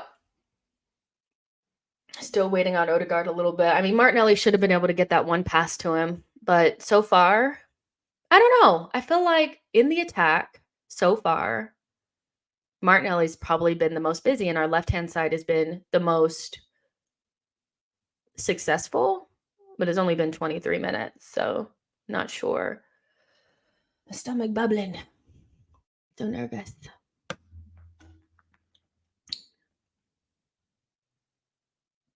What's the ref doing? Is it really that big of a deal? Is he all right?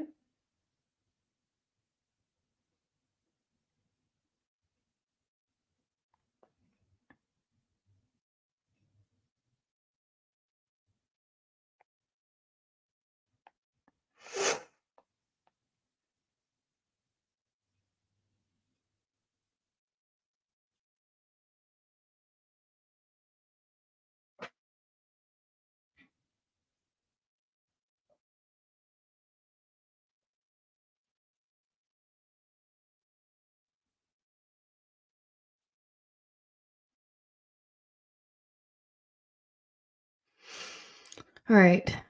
See if we can, like, we need to go up another gear.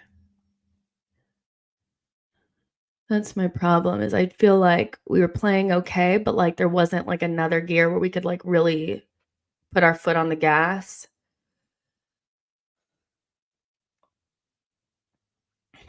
I still am not loving the midfield balance, I'll be really honest with you guys. I still don't feel like we're getting enough production from our midfield. Everything is going up the sides, and, this player is rolling around on the ground for some reason, not sure why. I don't know why he's rolling around. He's fine. He's fine, so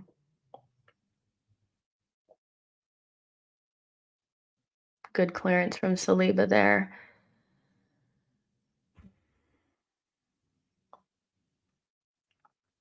Yeah, we've been I don't know, it's like we've been okay, but yeah.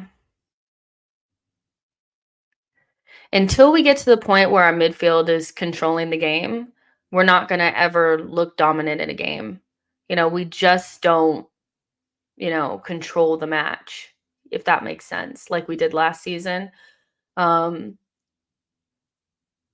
we don't have it. We're going up the sides a lot, and the game is so heavily contested in the midfield. We have to be able to, like, win the ball back, put our foot on it, and punch it forward. And right now, like, they have a lot of the ball. That's a good pass. Rice. I don't know who that was that put that ball into Rice, I think it was, but if that was Tomiyasu, he's having a really good game. The way that whoever that was sped up the play, hit it first time hard into Rice's feet, that's what we've been needing. We take way too long on the ball, and we need our midfielders to make those punchy passes. So far, Tommy's been our best player in the attack and in the midfield. Is I don't think our left back should be our best midfielder every single game or our most influential. I feel like I'm happy with Tommy having a good game, but I want to see, and like Rice is not really, he's so far up that we really need the other two to start dictating play a little bit more. So we'll see how things develop, but right now we're not really controlling the midfield battle, but Tommy's playing really well. I think that was Tommy. I think that was Tommy.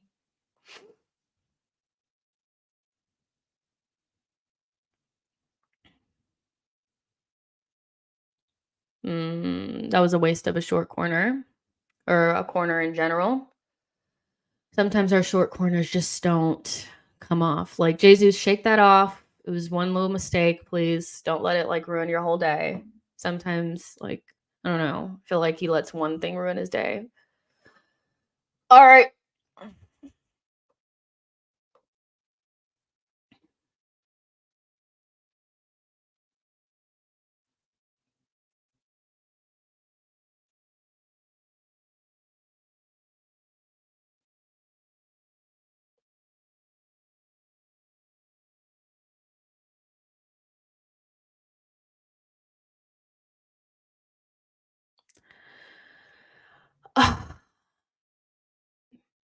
They got out easy there because our press was so poor.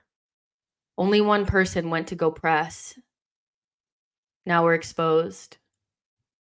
Come on now. If we're going to press, everybody needs to kind of press. You can't just have Martinelli running up. Shit. That's a foul and a card. Was that SpongeBob?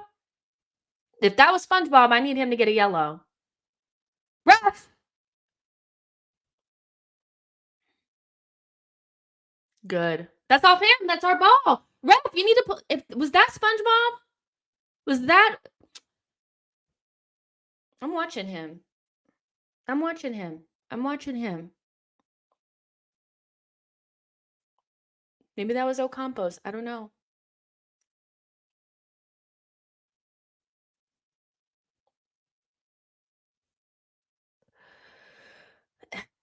Why is Saka shooting from there, by the way? Like, don't shoot from there. I mean, maybe he can make it. I don't know. We've seen him make those before, but I just kind of feel like shooting into the defender is like a little bit like, come on. Gotta make a better decision there. Hurry. Now we're free. Now go. Now go. Pass it. Quick. Passing is labored. We can't find the. You know what just pissed me off about that right now? Is we were passing it and nobody was making the run into space in behind the Sevilla players. It was like we were all like next to each other. Instead of going vertical, we're so horizontal. And then Ben White does that, like when they're already back and they're in shape, then we try to go in behind. But like, why when we broke through right there, were all of our passes horizontal and sideways? Why didn't we have somebody running through behind this? That just irritated me so much. You know what I mean? Like, we don't have any vertical threat. And like, that feels so obvious to run off of the defender then when they're scrambled, but then we wait until they're set and then try to pass it in behind.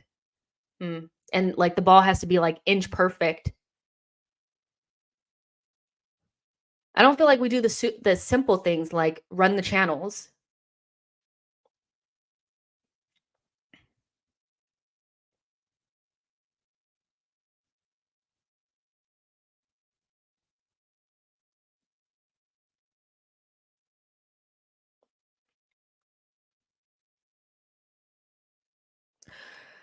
And I'll say this too, like, I think in this game, like, Rice is playing really well, but you can see his limitations in the 8 role. He doesn't have the finesse, or the vision to really unlock the attack, like, the creative side of that. You know, he can win the ball and run forward, progress it, you know, run past players, but, like, there's no okay, where's our press? Where's our press? See, Odegaard was pressing there and nobody came up. But you can kind of see why even like Rice in the 8 doesn't really work. Like, it's not optimal. Like, we need something else there. You should win that. Yeah. Good Saka. Now we're passing it backwards there. Why, Odegaard? Why? Go, go, go. Pass him in. In front. In front of him. That was such a waste. Because like Odegaard, the pass was behind Saka.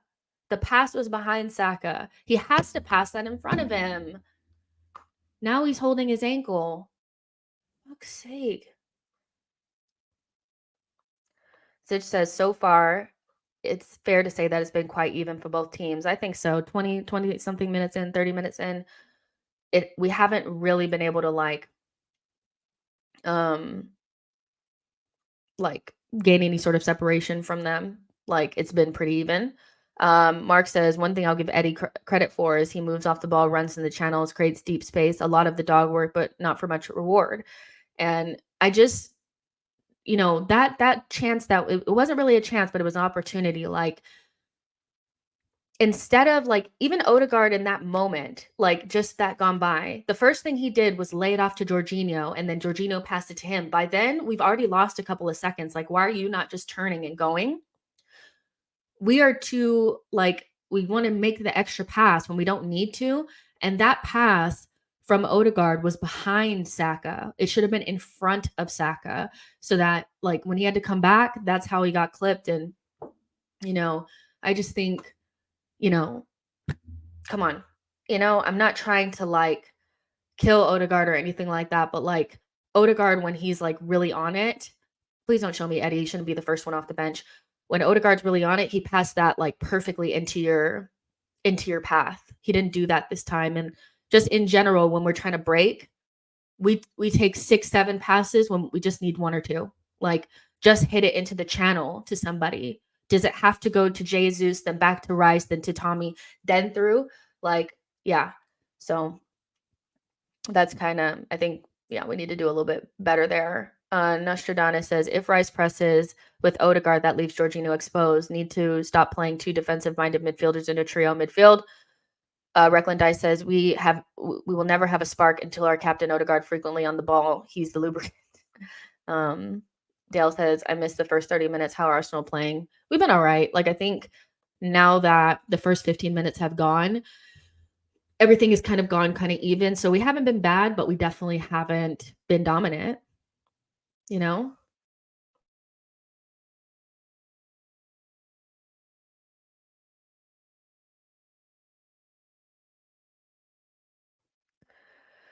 Rice got done there. See, we're trying to press high, but, every time we press, though, there's somebody saying, like, why aren't you up here with me? I think, yeah, people don't really want to leave Jorginho by himself. So, yeah. Oh, that's unlucky, Tommy. Let's see. And yeah, like Recklin is saying, like, this is not an easy match. So I don't feel like I'm not saying that we should be like, oh, let me see how this unfolds. I didn't really like how Declan dove in there. Yeah, that's good. So I'm not saying that we should just be like completely dominant and like they're not touching the ball. But I would say that we're making it really easy on them by like our passes in the final third or like even in the middle third are just too slow behind the player. Like, and maybe that has something to do with them not really knowing each other because there's so many players that haven't played with each other this season or ever before. But we just don't really seem to have like a consistent rhythm, if that makes sense. Ooh, that scared me. That scared me. So like Ben has the ball and everything just kind of like stops. Take a couple dribbles forward fast. It's a good pass into Martinelli. Let's see what we do here.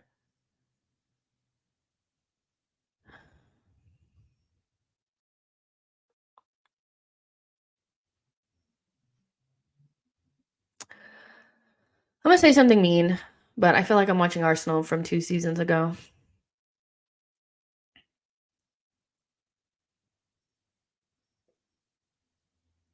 Like, we don't create. Like, we just struggle, like, to create clear chances and put them under pressure. Saliba's way up there. Please pass it. That's a good pass from Saliba. Why didn't Martinelli keep that in? Why didn't Martinelli keep that in? That's really good play from Saliba. I know it was like running away from Martinelli a little bit, but I feel like if Martinelli doesn't try to take a touch and just crosses it, like, we're complaining for the handball. We don't get it. So keep playing because now they're attacking. Just send it. Good. So I don't know why Martinelli didn't keep that in. That really rattled me because we were free. And again, like in the final third, we just don't have anything about us. Like, come on. Maybe I'm being unfair. You guys will let me know. I know you will. I just want to see more here. Like in the final third, we're dead. Come on. Get it to Saka now. Oh, good, Ben. Oh. Instead of crossing it, Ben takes it back. And then now, yeah, I feel like I'm watching 2020 Arsenal where we just don't know how to attack properly. Like, Ben should be hitting that first time into the mixer, and we should have people running in onto it. We're overthinking things. Like we look in the attack, we look so overcoached. Keenan says would be much better playing Jorginho at the 8 and Rice at the 6. Arteta's just shit at tactics. We've tried that floaty ball to Martinelli a couple times and it's gotten caught, like it's gotten taken. So what are we doing? Let's stop doing it. Is anybody going to stop this guy from just running into the box? How does he run 60 yards? Oh my God, what are we doing?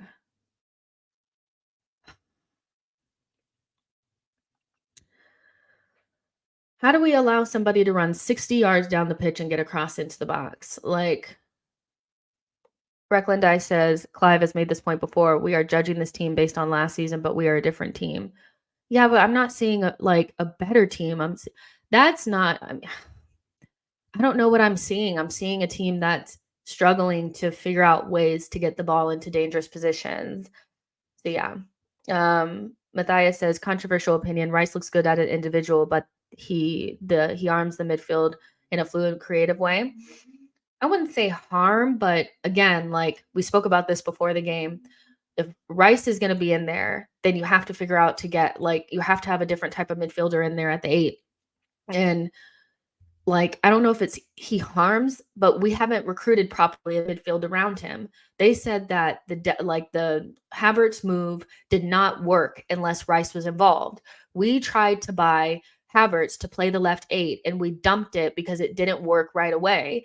And so now we're looking at Declan Rice like, well, why aren't you like Partey? We bought him because he's not like Partey because he's good off the ball. So you have to replace Partey's on the ball stuff. And we didn't do that at left 8. And now we're looking at Odegaard and Rice and saying, why aren't you good enough? Because like they literally need to get somebody in that midfield on the left-hand side that can do what we're trying to ask Tommy and Zinchenko to do, you know? So I don't know. I don't know. I think as far as like Declan Rice is harming us, the biggest problem that we have is we did not recruit at left 8 properly, and it's making everybody else suffer from a midfield perspective. So now we're looking at all the rest of our midfielders like, what's wrong with you? Well, they don't have balance. Can you beat them? No. That's a foul too. We just shoved him to the ground. Nashville says Rice lets us play with 2 lightweight 8s. It looks weird with 2 DMs in that midfield. And the thing is the lightweight 8, it still needs to be somebody that has the creative ability and, you know, is a threat and that people are actually going to feel like they need to stop. I think are we getting a foul there? No. Okay. What we don't like, I don't know. I still like that player needs to be a threat so that they can't just stop Odegaard. You know, Xhaka was still a threat last season. We have no threat on that side when we play with 2 lightweight 8s, especially not Kai. So, yeah, we have some issues here. Yeah. So, we've kind of tailed off in the last 20 minutes. We started off good in the first 15. Last 20 has been very contested and the front 4 / front 5 are leaving me very underwhelmed in terms of the attack. So, not sure what to make of that. The ref is just calling everything their direction. We can't get a foul, but yeah. The Cosmic Moss says it's a defensive midfielder with a more hesitant press. It's not on Rice. It really isn't. Like, he doesn't harm us. He makes us much better off the ball. But Arsenal recruited poorly on left 8, and it's really, really hurting our midfield. Because now we're trying to change what we were never going to try to play this way with Jorginho and Rice in a double pivot. Never. Or Jorginho in a single pivot with Rice at the 8. We were never going to do that. Keenan says we need a box to box. We need a 6. We don't need a 6 or a 10 at left center mid. A 5-year-old can analyze our midfield. Thank you. It's not that hard to figure out. I solely look at recruitment and say, what were we thinking? No, good.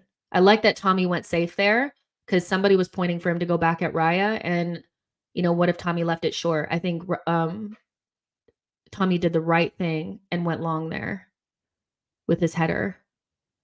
So now we're free here. Can Ben go fast with the ball? No. He passes it sideways and we go backwards. See that? See what we just did there? What are we doing?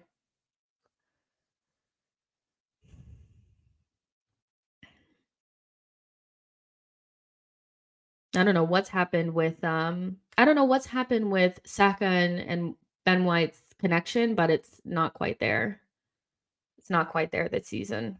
It's not as telepathic or whatever.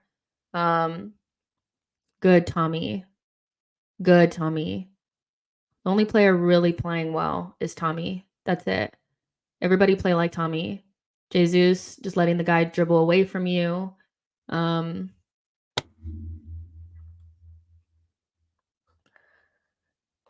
Mark says Vieira does not have the physicality to play game in and day out. He has day in and day out. He has performed well when coming off the bench. When the game is open, tired legs, more space to create. He's not the man. Nostradamus says an altered 3-5-2 would be the formation I'd go with the rest of the season. Samuel says, oh my God, Sevilla fans, they are on Raya. Yeah. Let's see. My stomach hurts.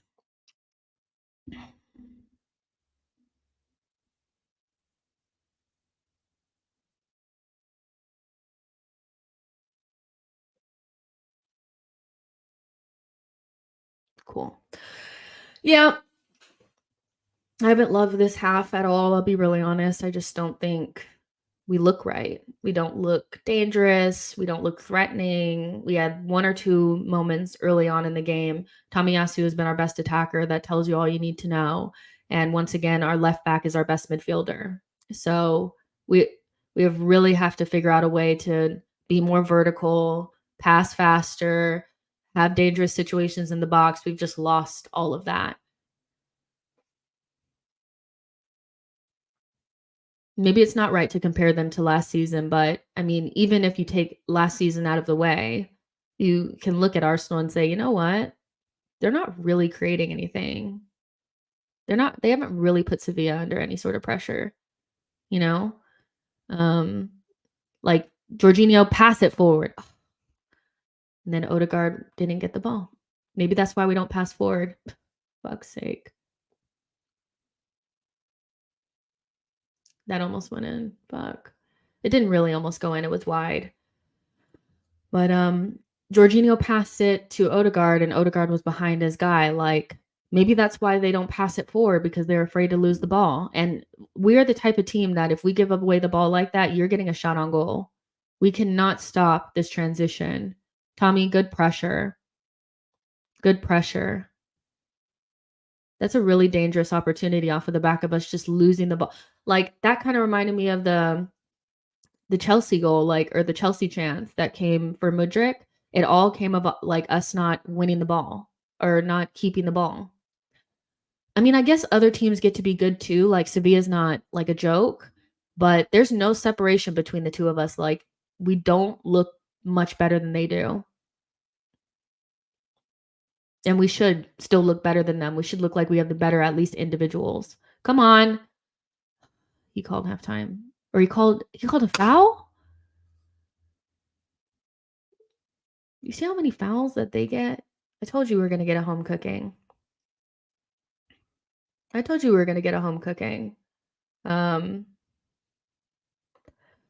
Hugo said it went from good to bad. Do you think we need more rotation to stay fresh?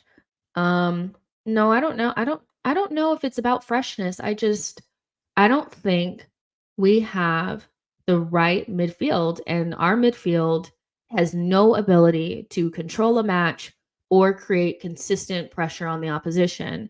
And I don't think you can ask Saka and Martinelli to just create all the chances and create for each other and score all the goals. Like, the midfield needs to do something, you know? We bought Declan Rice to be our anchor, and we need two very highly productive number eights in front of him.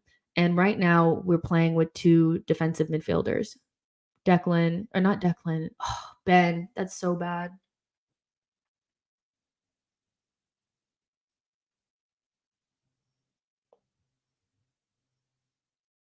Good defending, Gabrielle.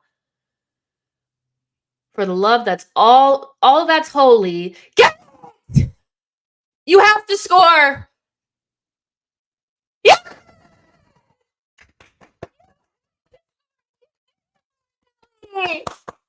Yes! Yes, Martinelli. Yes. Woo!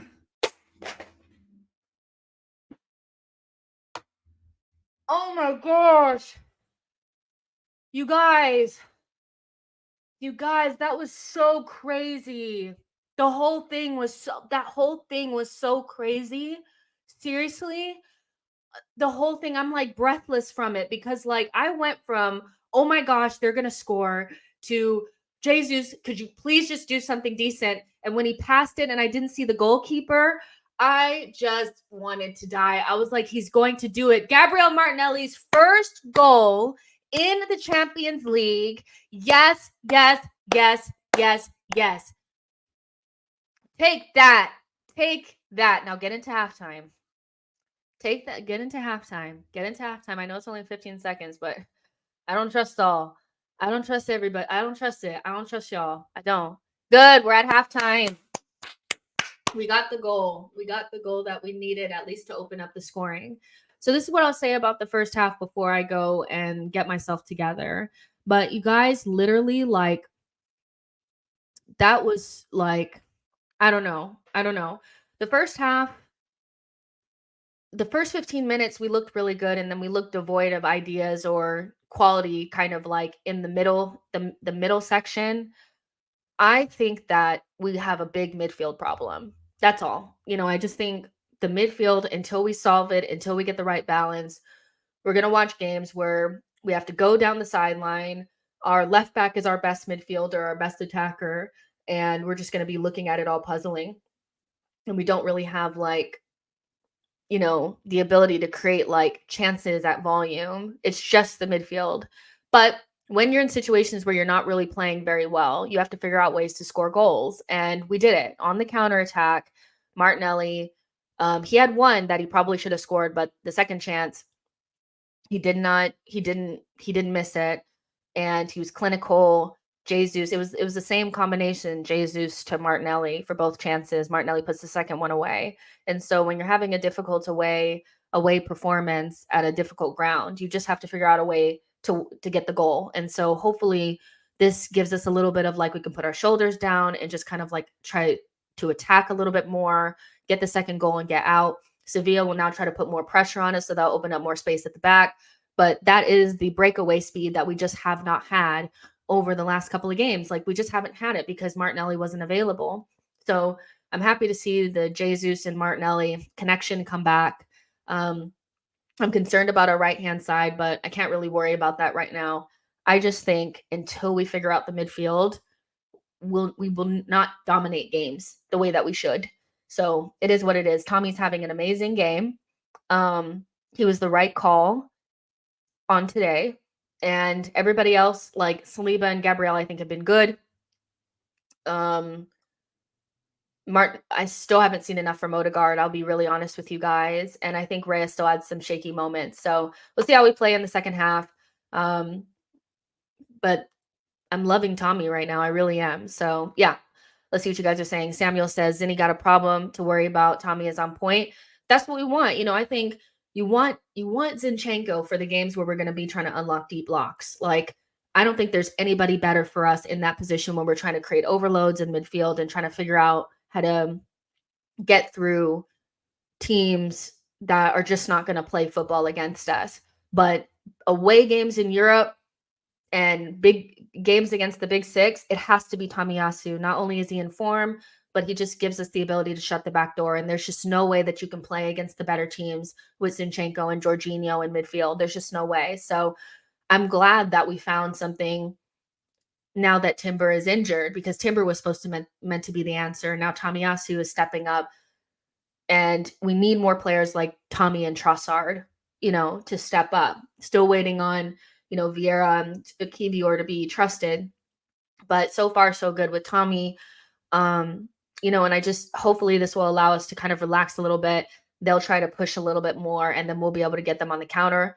Saka doesn't look 100% fit, but he's still out there battling away against SpongeBob. So, I expect SpongeBob on his next foul to get a yellow card. Like, he's already had 2 or 3. So yeah, like, I can't blame Saka. The right side is not really clicking, and he's getting absolutely smashed, so something's wrong with our press. I've noticed that as well. Like, even Martinelli or Odegaard or somebody will press and then nobody else is behind them, but that may just be because they don't want to leave Jorginho alone.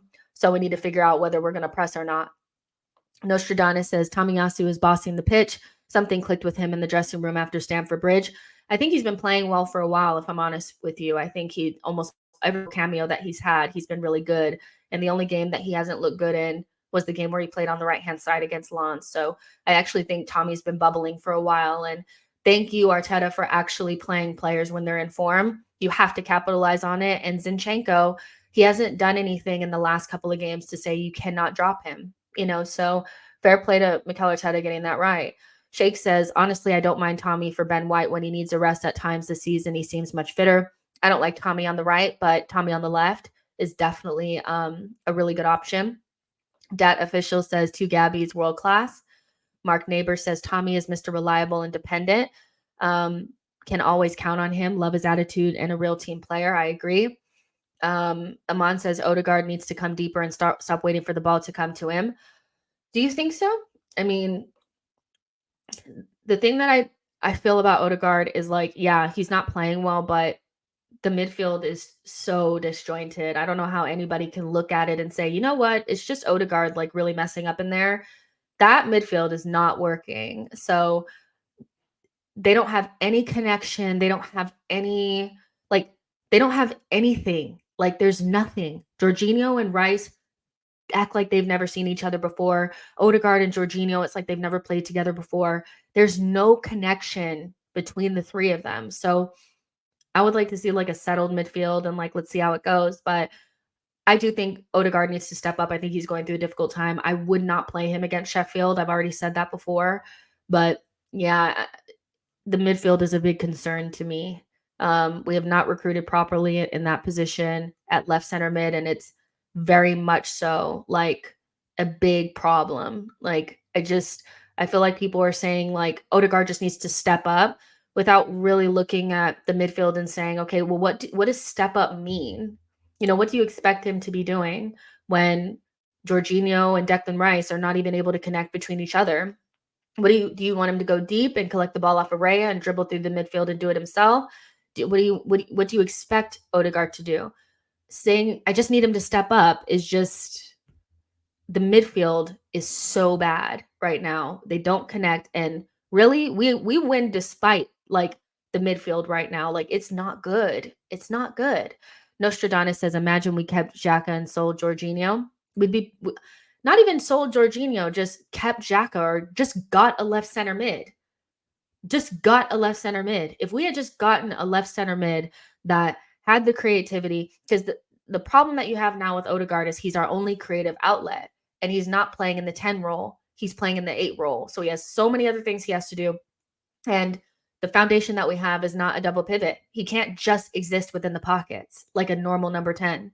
He has to do so much more than that. So maybe we simplify things a little bit for him and play in like a true 4-2-3-1 and just allow Odegaard to sit in the pocket and behind. Maybe that's what we have to do. But the way that we're playing right now is Declan Rice is one of the 8s, Odegaard is one of the 8s, and Jorginho is on an island by himself. And it just is not, it's not working, Aman says, if only a certain player can be fit, he would solve all of our issues. He would solve some issues, but I still think it would have been a problem. Mike says, Odegaard has been poor all season. Why do you think that is? Do you think Odegaard is just not playing well? Or do you think, like, I think it's a combination of him just not playing well as an individual, but you're only as good as the people around you. And I'm looking at the midfield and it's a big red flag. I'm not seeing any connection. I would love to see how many passes they make to each other, because we connect up the wings. Like, we just connect up the wings all the time. We avoid the center of the pitch. And I wonder if it's just because, like, Jorginho looked up that one time and Odegaard was behind his man. You know, they don't have any connection. It's so strange. And like on the right side, it's broken as well. Like, Ben has tried to pass it to Saka a couple times, and usually like they're on the same page. Like, it's so weird. The season is so weird. John P says, I am not so sure it's a connection problem. I think Jorginho is going through his Fabinho phase. Rice is in the 6 would be able to get it to Martin like Partey does. Kind of, but not really. Like, I don't know. I get what you're saying. I do get what you're saying. I do think it's a connection issue where our midfield just doesn't seem to have, like, your midfield needs to be connected. They need to pass to each other, and they don't. And they don't seem to understand where each other is going to be.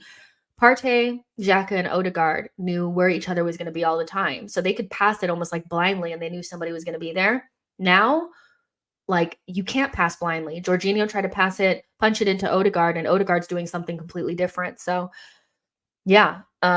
But Rice is our number 6, and it is an awkward fit for him to play in the 8 role. That is a short-term band-aid because we haven't recruited properly in the 8 role. Rice at the 8 is not going to be a sustainable thing because he doesn't have the flair and the creativity to exist in that role for us all the time. So we need to figure out something else. But right now, it's papering over the cracks, and we're still gonna we could potentially still win. Dale says Tommy has been so impressive all season long. Last year, I must admit, I was having my doubts, and not just because he was injured. Yeah, I love Tommy. I always have felt like he's going to be a big player for us in terms of like building our squad depth. He's so versatile, and like as soon as Timber got injured, he became so much more important. So I'm glad that he's stepping up because, again, like we've had squad players in the past not be able to step up when it really counted, and he's doing it. So fair enough. Nostradamus says, what's annoying about Xhaka is only when we began getting the best out of him, we move him on, or he decides to move on. I think there's a big misconception that Arsenal pushed him out, but he said in an interview that he wanted to leave. So it's not like Arsenal were pushing him out the door. Aman said Odegaard isn't going to access the ball from central areas, so he might as well come deeper so that he can get the ball. Okay, so he comes deeper, and then what? You know, who's going to support Saka on that side? So if Odegaard's collecting the ball deep where Jorginho is standing, is Jorginho going to pop up and create an option for Saka or no? Who's going to support Saka? Do you want Jorginho up that far and you want Odegaard back further? Rice and Jorginho need to figure out a way to progress the ball forward and find Odegaard and Jesus in the pockets. Those are our like number 10s. Odegaard coming deeper and being in and around the same spaces as Jorginho and Rice is not going to it's not going to give Saka anybody to be next to and combine with. So I don't know if Odegaard coming deeper, I think people are just like, instead of not accepting, but acknowledging the fact that the midfield is just not clicking, they're like, Odegaard just needs to play better and it's step up. Have you ever been at a job where everybody around you is not really working, it's disorganized, and they expect you to do a good job and make your quota? And you're like, damn, like, what am I supposed to do here? Odegaard still has I think he's going through a bad run of form, but the midfield is not helping. We need to find a different solution. Recklin Dice says, Jesus has created 2 open goals. The disrespect on him needs to stop. I say this kind of all the time when it comes to like Zinchenko and Jesus. I do think our fan base is quite disrespectful to 2 players that, without being totally simplistic about it, were some of like probably the main reason why we went from top 4 contenders to title challengers, and the immediacy in which they're so willing to throw these 2 players away, to me is just like so laughable, because I don't necessarily like watching Arsenal that much without those 2 in the team. Tomiyasu is doing a really good job, but there will be a game where we want Zinchenko in it. And Jesus is a top class player. he's just not a clinical finisher, but that doesn't mean that the way that people speak about some of our players to me is a little bit like, you know, I don't think Zinchenko and Jesus are like the end all be all, like we can't upgrade upon them or anything like that. But to pretend as though like they're trash is like, come on, like be for real. You know, he's done really well, Jesus, so far this game. Hopefully we get another goal and move forward. Hopefully he gets the goal. I don't care who gets it, but I would love for Jesus to get the next goal if he can. Coming back out. Yo-Yo says, very, very, very few 10s are built to drop deep, to ride challenges, and use their elbows to shield challenges. Odie is dependent on players behind him. No, he just needs to drop deeper and get involved and step up. Off the ball, off the radar says Zinni needs to fight for the left center mid spot. There's a reason why they don't play him there, but I don't really understand what that reason is. Aman says Odegaard misses Partey because he was able to find him a lot. Not being spoken about enough. But again, Odegaard, just step up, play well, come deep, get the ball. That's it. You know, it's not like your environment and the players that you play around have any effect on how you play. So why can't Odegaard just do it? Benny Mar says Odegaard has run the most in the first half and pressed the most. How about playing the ball more to the right side? We have not done anything on the right-hand side yet. Everything is going down the left. I don't know if that's because Jorginho is on that side or what, but we haven't really been accessing the right-hand side. I think Ben has had some dodgy moments, and him and Saka don't seem to be connecting. So we'll see what happens. Brett Brown says, I'm beginning to hate Arsenal's podcast. The negativity has gone beyond. Is it me? You don't like me? I don't know. I don't watch things that I don't like. That's all I'm saying. Reckland Dice says, I hope our boys can stay away from Brutal Ramos. We need to survive him without injuries. You ain't never lied. Harsh says, Rice says the 6 is better than 8. I agree. Nostradamus says, a fully fit Saka and Partey are crucial to make the team tick.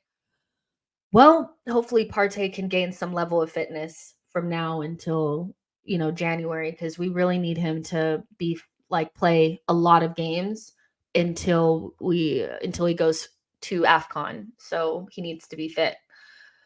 We've started back. Let's see if Arsenal can score another goal. Good, Tommy.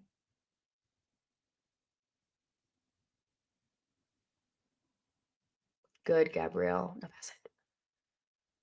That was really good from Gabriel.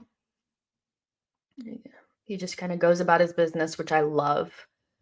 Nothing flashy. Sometimes you just need people. Sometimes you just need people to do the job. He does it most of the time. 90% of the time, 99% of the time. He's really consistent. Gabriel. Let's see. One of these crossfield balls actually makes it to somebody. Nope, it doesn't. I'm not loving the crossfield balls because they're too lofty and it gives the Sevilla players time to get underneath it. Let's stop doing those, please. That's good connections between our players on that side. Finally, the right-hand side, connecting a little bit. Ben White is overlapping. Saka's cutting in. Oh, Odegaard shot.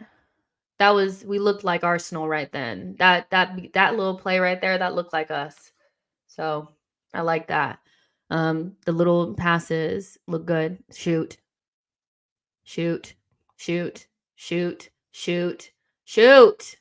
You guys, you don't have to. Why is Ben shooting?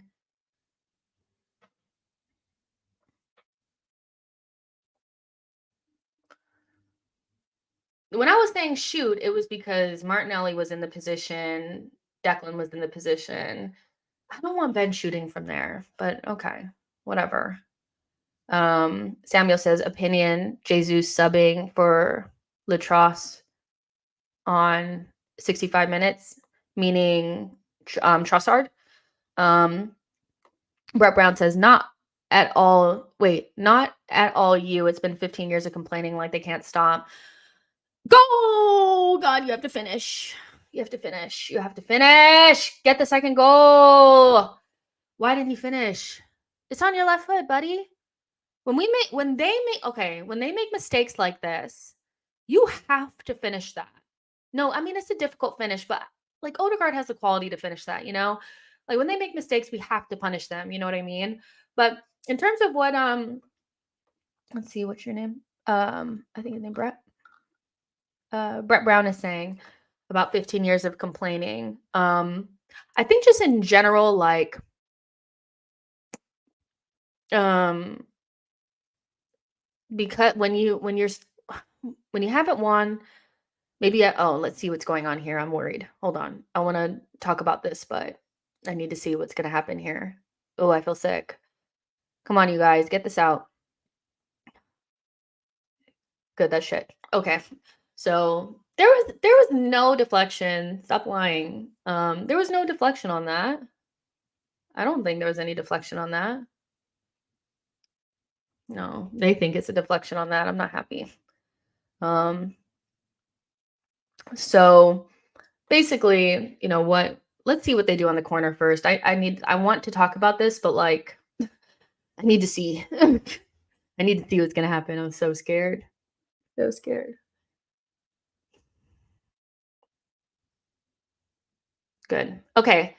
So I think when you haven't seen your team win and you see other teams around you getting better or winning, you start to get fed up. And I just feel like, you know, a big part of the fan base has kind of never seen their team win anything. And they're so entrenched in like the kind of like fan, you know, Arsenal out, Unai out, that they're so used to being in that phase that they can't get out of it. Good ball from Ray there. So my feelings on it is just let people do what they're going to do and find the places that you want to be at. There's a lot of good Arsenal content out there that's not always complaining. A different knock, Arsenal Vision, Arsblog. Um, what else? What else? Gunnar Talk.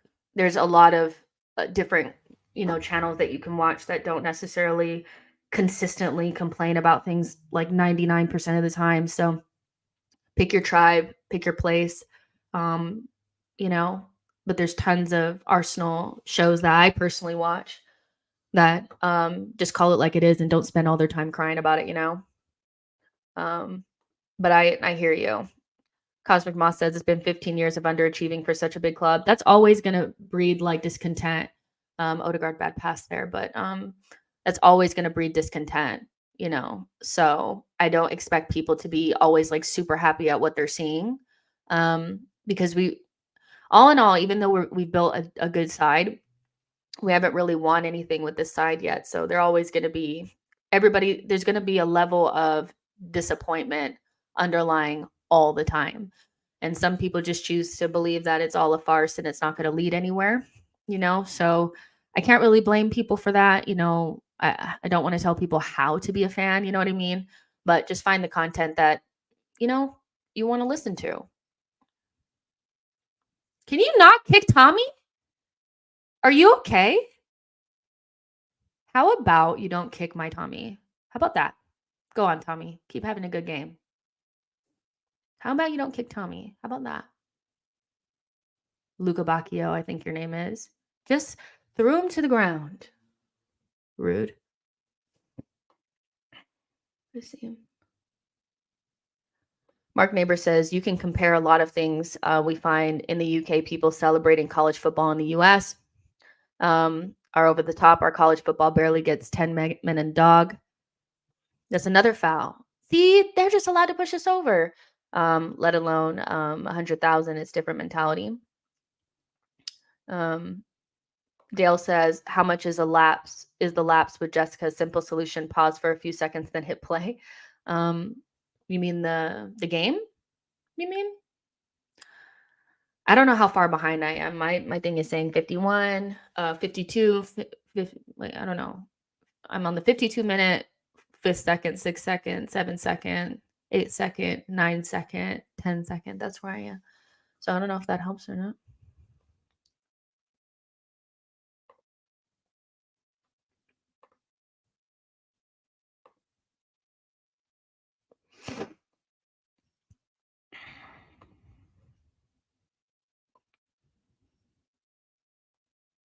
Come on. Yeah. Didn't I say, who did I say I wanted to score the next goal? Who did I say? Who did I say I wanted to score the next goal? Who did I say? Y'all know. Y'all know the deal. Gabriel Jesus. Gabriel Jesus. So I'm happy. Okay, that noise was, yeah, it's like you just get happy. I don't know.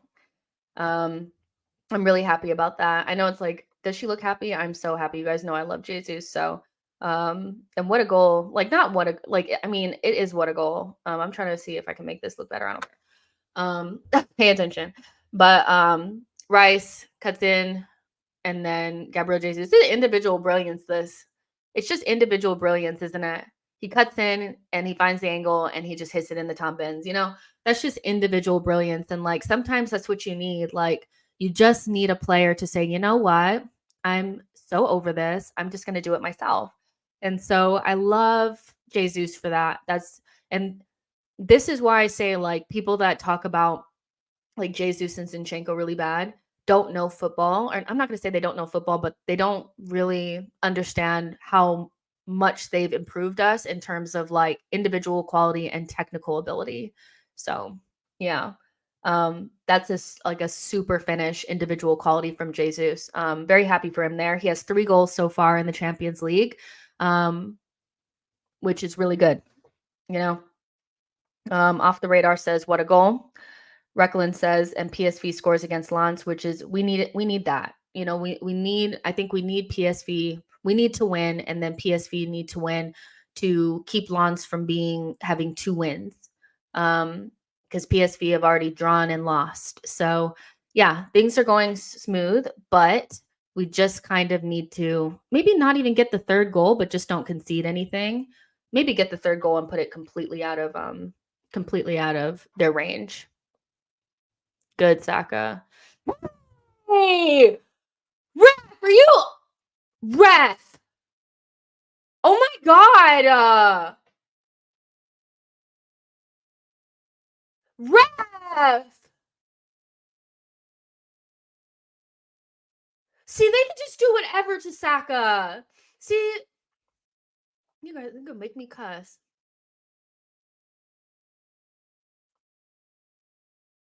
I am outraged by what I just saw. You can't just shove somebody in the back.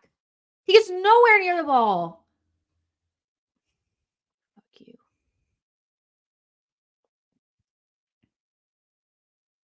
You have to finish.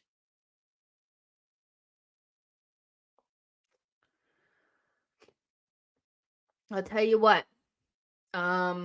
I don't know what we changed for the second half, but our progression, our passes are so much cleaner. I think our positioning looks a lot better. How is that not a fucking foul? I'm sorry. Excuse me. How is that not a foul? You can't just shove somebody in the back. It's the exact same. I'm sick. I'm sick. I'm sick. Reckland Dice says, please don't take this the wrong way. The ref hates Saka. I'm just like, you can only, like, I can only watch this so long without feeling like they just think it's okay for everybody to just do whatever they want to Saka. He's the most unprotected star I've ever seen in my life. Like, why is it that he just doesn't get the calls that other players do? It's so annoying. You'd think you'd want to protect him. Or not really protect him, but like just call the fouls when they happen. That's a penalty. Like, I'm sorry. I'm not trying to rant, y'all. But I just want to kill someone right now. That's so annoying.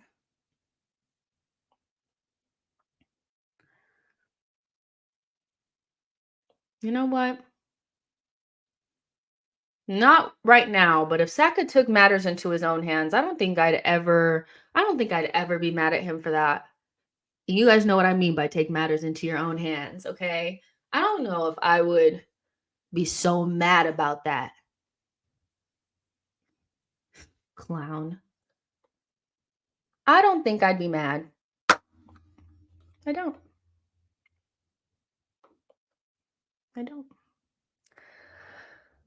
I want to figure out a way.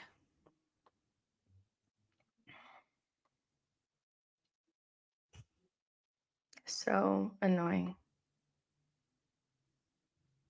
Oh. We just conceded. Game back on. We can concede it off of a corner. That is just so typical. Sevilla back in it. So I don't know. Let's see what happens here. I knew they'd score off of a corner. That's for sure. What are they doing? How does he just... It's a free header. Poor. So now we've thrown everything back into whack here. We just needed to not concede a goal, and we couldn't do it. I said 2-1, but it's too early for 2-1. Now they have something to cling on to. That's so poor from us.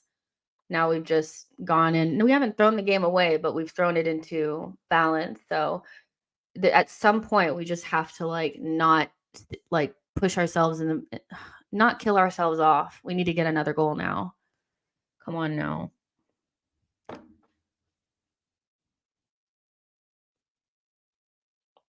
And personally, I don't know if you can blame that on the set piece coach. I know people are like, well, what's Nicholas Jover doing? But at some stage, the players in the box need to mark their players and stay switched on. And both Ben and Jesus, for me, were just not even on the right side. It's not always on the coach. The players have to just defend like shit.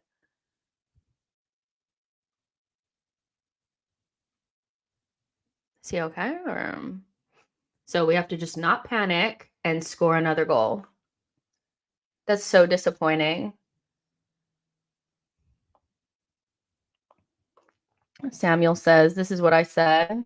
Horrible marking. Nelson says, control, alt, delete, recover, keep moving, bang one more in. Mark says, now we need to go again, fire up, move through the gears and get a third. We started the second half so good. Yeah, we did. We can't help but kick ourselves in the nuts, huh? Come on. And we just need to not get rattled by that. Their first kind of opportunity off of a cross, and boom, it's in the back of the net. And that's what they've been looking for. And I don't think Tommy did anything wrong either. He defended. You still have to be able to defend the corner. That's poor from Martinelli. You have to win it, Tommy. Good.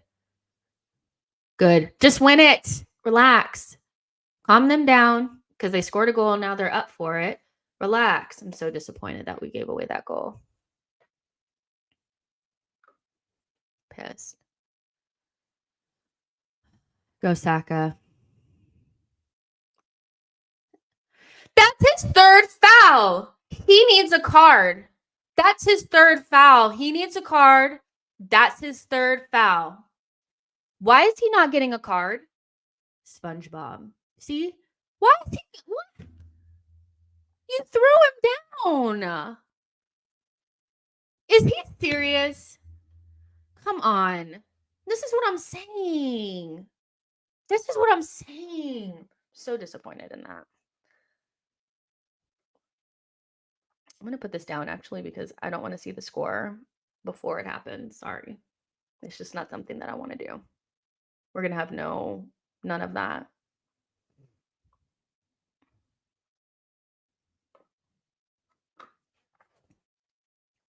Why do we concede? I was just getting comfortable, but 2-0, dangerous scoreline and all that. Great ball. That's a really good ball from Saka. Really good ball. Dangerous.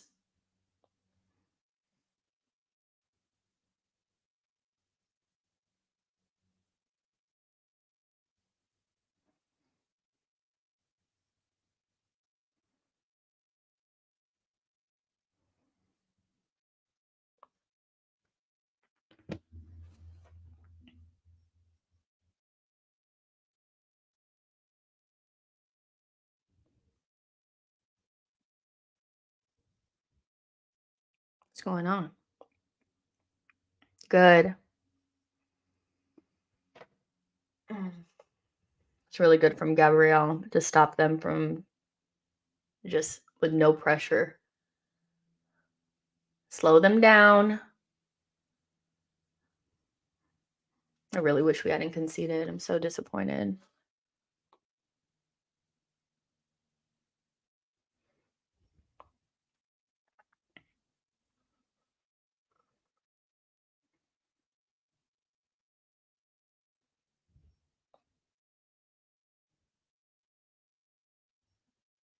Oh my God. That was so scary. Mark says, Jess has a foul number on Excel spreadsheet. I mean, consistent infringement, and like he's fouled him 3 times. So he should have a card at some stage. So we need to be careful because we're going to concede. Good save from Raya. Good save from Raya.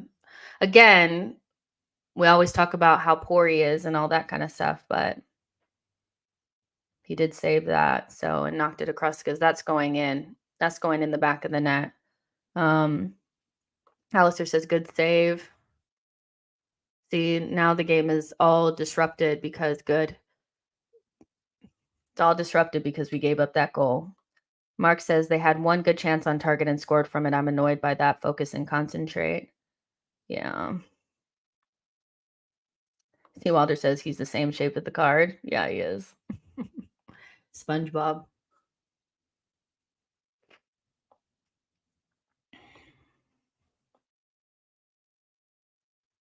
Yeah, we've given them something to chase, so now we have to figure out a way to calm things down and get our foot on the ball and not make it, you know, oh man, and not make it a basketball game.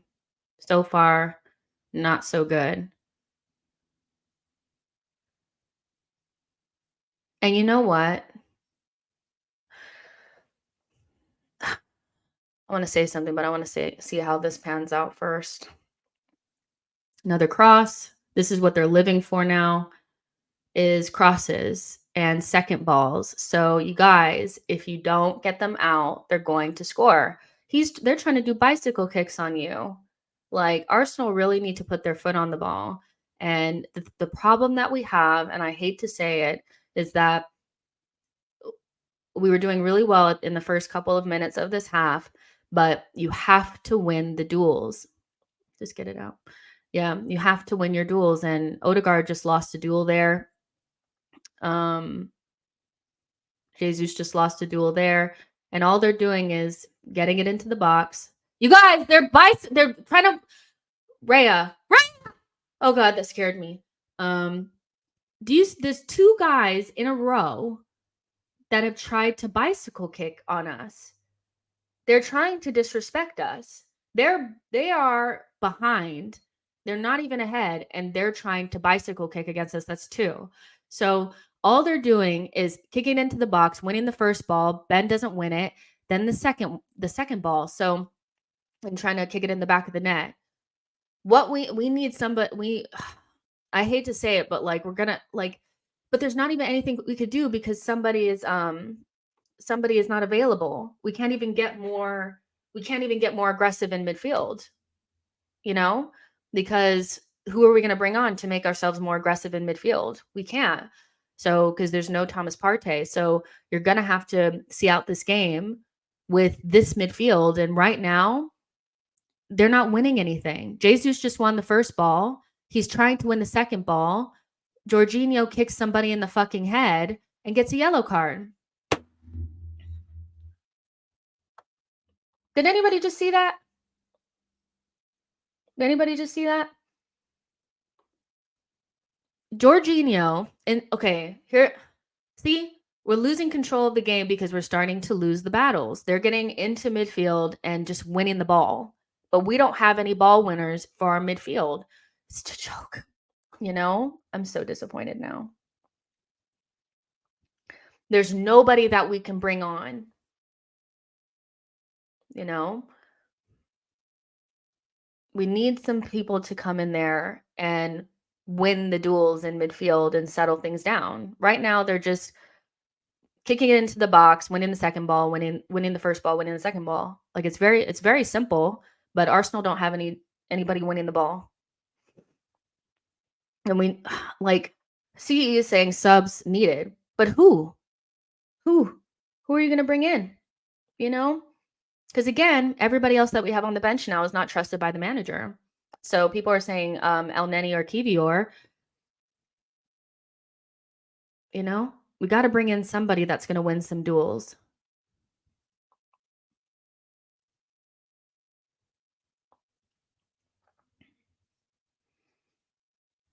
They're winning everything now. They're really stood up after that goal, and it's our own fault. So I'm getting the feeling like Lon's like they're gonna score a goal. So just win the fucking ball, please. Declan, you're in. That's so brilliant. Let's see who fucks it up. Saka. Why is he shooting? That's so good from Declan. What? Oh my god. Can we just stay on side and not just give it away? You guys, Declan Rice did all that hard ass work. I knew you guys were gonna fuck it up. I was so sure. I knew it. I was like, Declan is doing all that hard ass work, and you guys aren't gonna capitalize on it. Come the fuck on. I'm not even like, come on. If Saka takes one more long distance shot from outside the box, like, I mean, I know he scored like one of those, but like, be for real. How many times are you gonna score? But yeah, maybe, it might be a long shot, but maybe if you want to get some dual winners in the midfield, maybe you stick Kivior in there, and unfortunately, maybe you have to take Odegaard off. Odegaard's not doing anything. He's not winning any duels. And the 2 or 3 shots that he's taken have been so poor and soft. He lost the ball there again, too. Give it to someone else, Odegaard. I'm sorry. They won the ball off of him. Again, yeah, he has to come off, I think. He is so like off the boil, so off the boil. He has to keep the ball there so bad. Do not give up a corner. He gave up another corner. Anyways.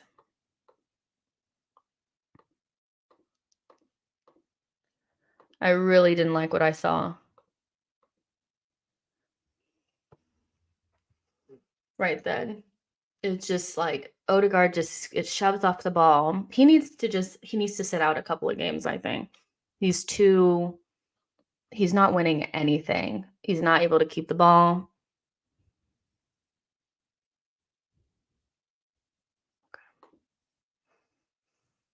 So, I mean, maybe you drop Jesus into Odegaard's position and put Kai up top. I would trust Jesus in the midfield. And he's actually playing well. But right now, like, Tommy's hurt.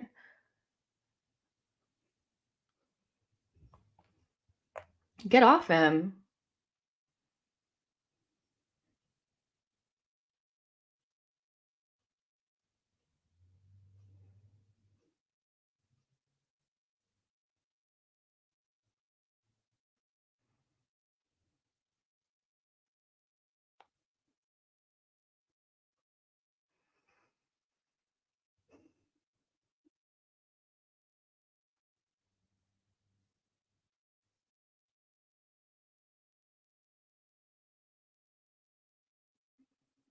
Yeah.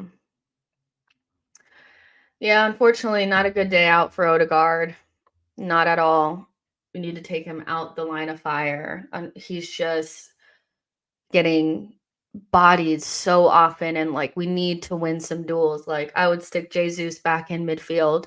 Or actually, what am I saying? Just put Havertz in the right center mid. That doesn't make any sense. Put him in the right center mid.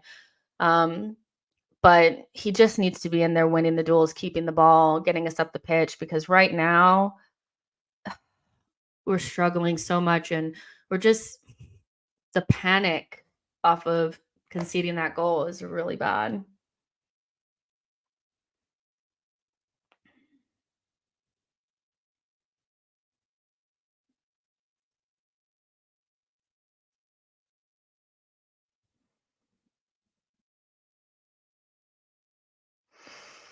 So yeah, we're in the era now where the player's form is so poor now that you need to take them off. Try to play them into form, Odegaard.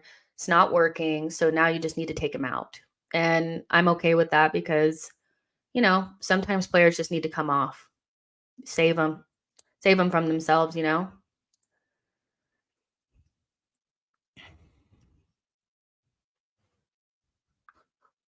And we need to win this damn game.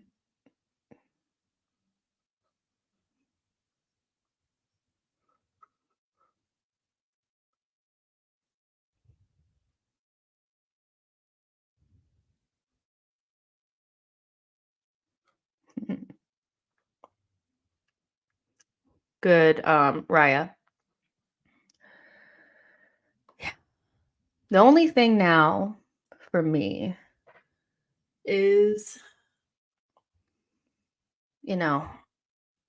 there's so much time left and we can't just defend. So, you know, um, Keenan is saying Partey, Rice, Havertz for a game.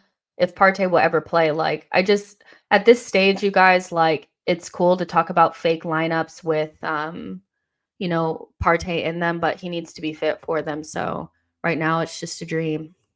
It's all a dream. He needs to be fit for a game. Again, he's been out since August 26th. It's almost November now. But I wouldn't mind seeing different types of midfields. I just, I'm very disappointed in how we've chosen to recruit there. And we're seeing the ripple effect of it now.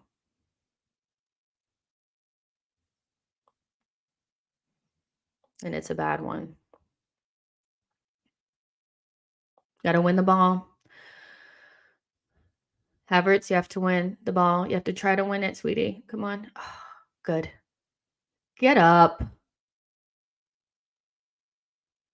He gets a card for diving, right? Yeah, he gets a card for diving. I was like, come on now.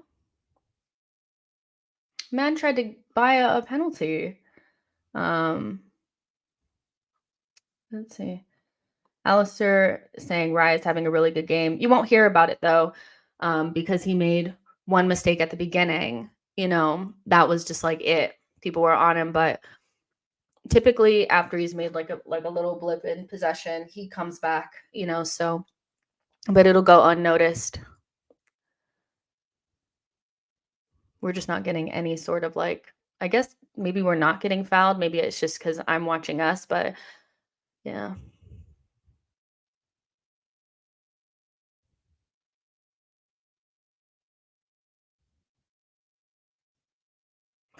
Jorginho, that was so close. That was so scary.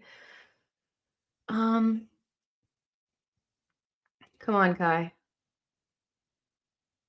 Good, Saka. Get in the box. Get in the box. Get in the box. Oh, we slowed it down too much. We slowed it down too much.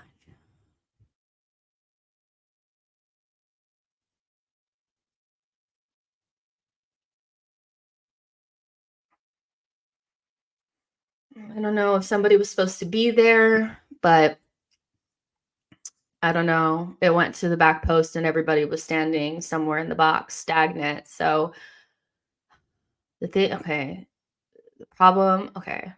I have so many things I want to say. They just went right past Jorginho there. And Kai is jogging. Somebody win it. Fuck us. This team.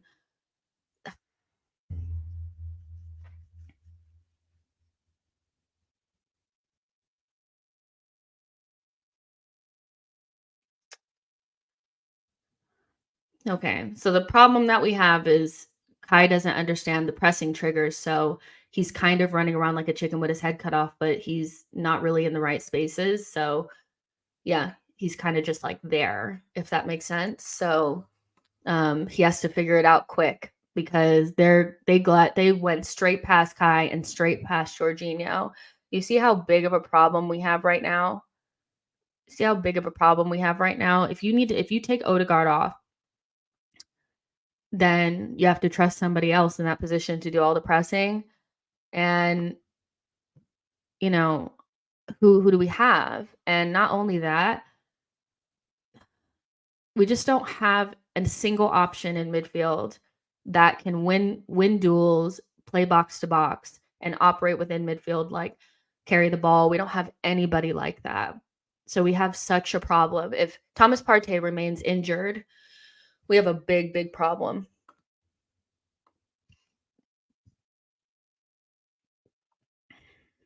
I just need like a midfielder in midfield, you know? We don't have any.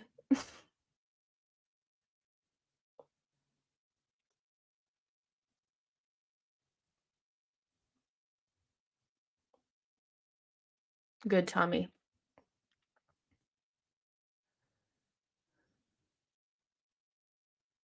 Oh my god. Can Arsenal put their fucking foot on the ball? No, they're not gonna stop it for us. It's not a foul or anything. We're wasting so much time, they're gonna put this all on at the end anyway. Nostradamus says, "Well, Zinchenko." I hate when people call me. Okay.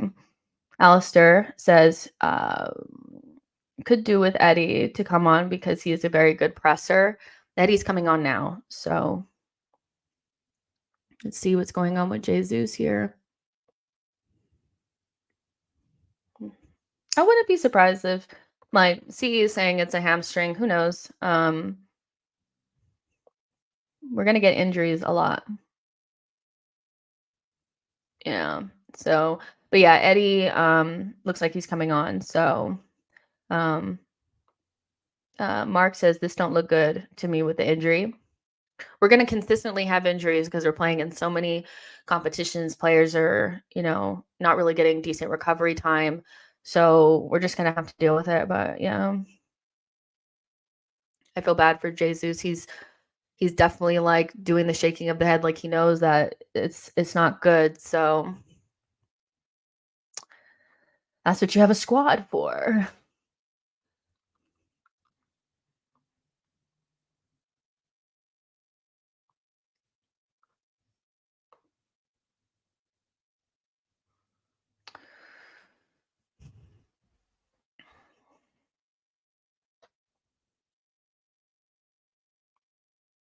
We just look so chaotic when we concede a goal. Like, you know what I mean? Saka off as well. He doesn't look 100% fit, Saka, anyway. So, but and why would he be? He's been playing with an injury for weeks now. So he tried. But like the way that they're gliding straight past, I mean, they were doing that to Odegaard too, but it's really bad with Kai there. We need to get our shit together.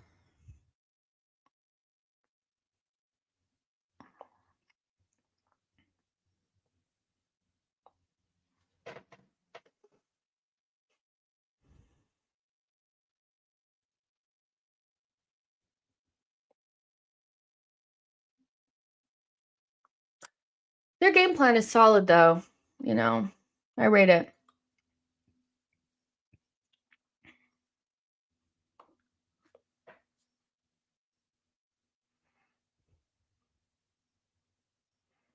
You gotta get it. Oh, why don't we ever get the ball? Why are they always getting the ball? Good into Raya.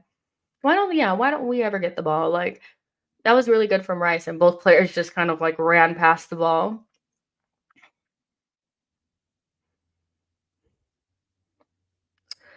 I just need to see somebody put their foot on the ball and say, you know what? I'm gonna stop them and just kind of like keep the ball for a minute.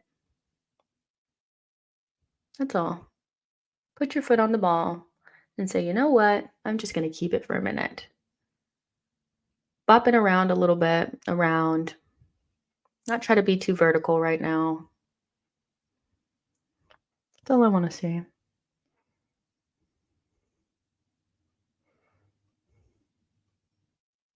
Good. I'm surprised he didn't give that as a goal kick because everything is their ball, you know? I can't wait for this shit to be over. It'll be so real. Watching us be so hard. I'd be excited like when the day starts, and then when I start watching us, I'm like, oh my god, I want it to be over.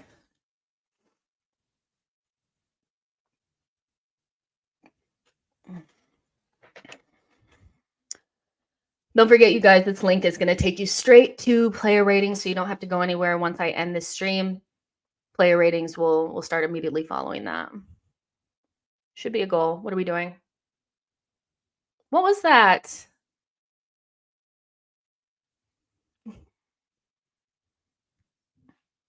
What the fuck? What was that? It was like it went straight across and it didn't go in the back of the net. The hell? Mark says, how on earth do you watch all these games on repeat? It's pure torture. Just have to, you know. Tawanda says Jorginho is still on. Who else is going to come on? Again, we're talking about like, why is Jorginho still on? Because the guy that everybody is pining for is never available. That's why, you know, like, what are we supposed to do? I mean, you could take him off and put, you know, Partey on, but, or not Partey, you could take him off and put Rice in the 6, but who else are you going to put at left 8? You know, you already have Kai at right 8. You're going to put ESR on right now. Like, honestly, our midfield is in a little bit of a predicament. I'll be really real with y'all, because once you have to take Odegaard off, the options become even more suspect. Good Leo. And that's a freaking foul. Yeah. Good Leo. We are just there's going to be so much stoppage time. I'm so upset. Trossard's base. He's like, I'm working hard. I'm working hard. Nostradamus says El Neni or Zinni on for Jorginho. Yeah, maybe El Neni on. Maybe El Neni on.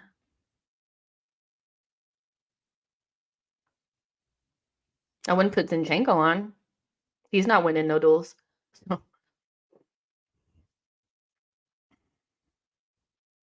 Win it. Good, Gabrielle.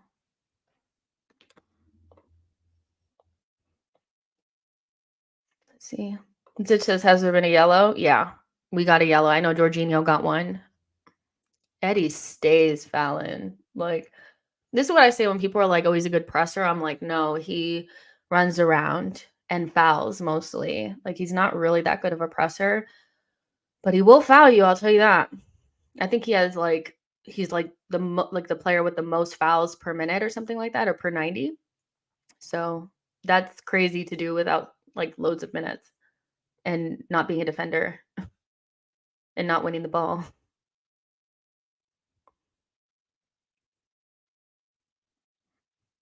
That's a good pass, unfortunately. Good job, Declan. That go to a blue shirt? Yeah, or green shirt? We are so weak. I'll be so real.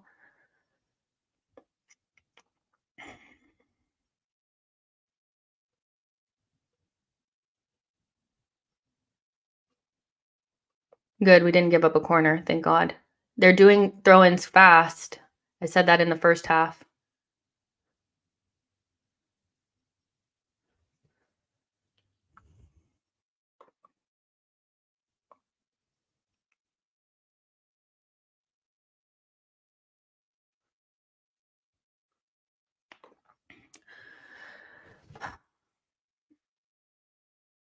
The one thing is that, like, as much more physical we've gotten at the back, we don't have, get it out. We don't have enough physical. Oh, this is bad. No, this is bad. Good. Get out! Stop effing around! Get it out and stop popping it up. 2 people in a row. Just hit it straight up in the freaking air in the box. Put your foot through it. What are you doing? Good job, Raya.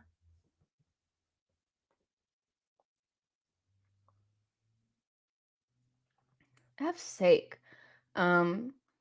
We've gotten more physical in the defense. That's a really good ball. Yes, it went out. But in the front areas, we're a little weak, you know? And our players get shoved off the ball a little too easily for my liking. You know, we need guys that are going to stand up, you know, and I think Saka looks a little bit weaker because, you know, he's low on confidence and has a little bit of injury issues, you know. But everybody else, what's your excuse? Stop getting thrown off the damn ball.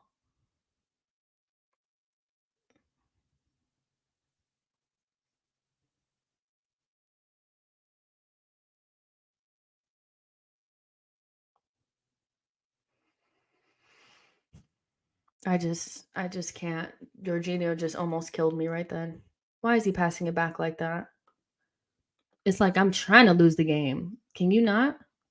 Can you not try to throw it away? Thanks. Jesus Christ.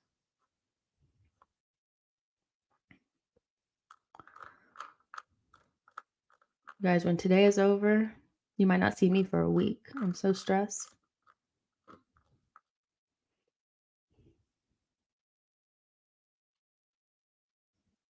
Eddie cannot win the ball without fouling, and he still doesn't win it.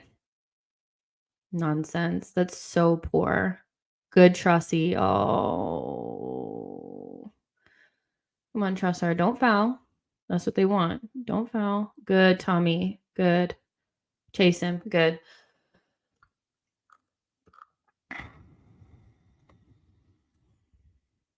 Come on, you guys.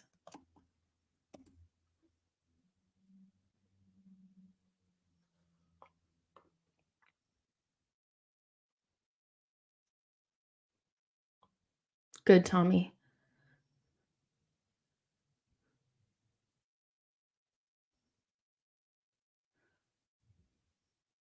They're throwing in this ball. Quick, Eddie!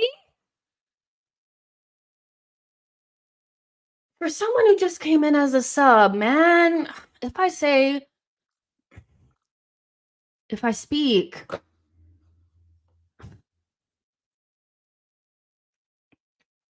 6 minutes, let's just try to survive because we're in real life survival mode right now. It's so like, come on. All right. What's his name is coming on? Kivior.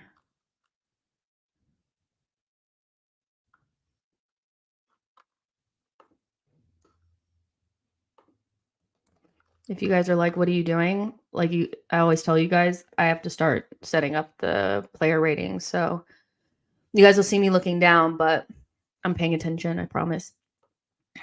I am paying attention.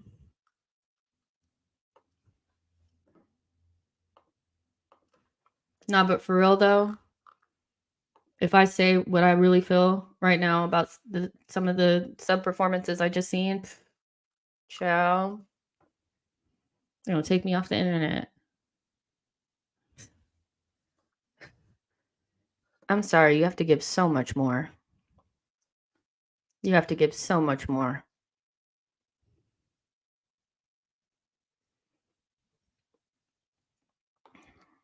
So much more.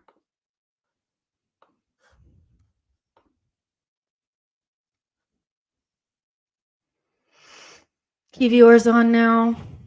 Because we got to see this bitch out. Okay? We have to survive. Survival. Which is fine. You know, as long as we survive.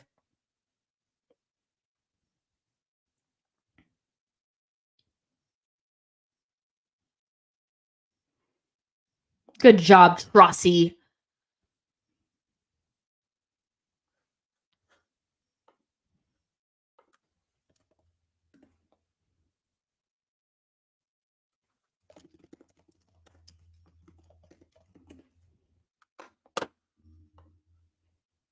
Win it.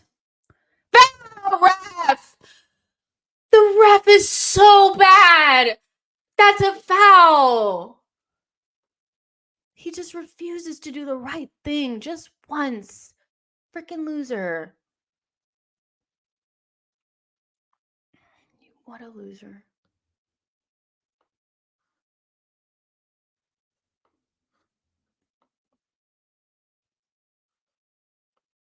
They're going to get at least one more chance, so we need to be really careful here.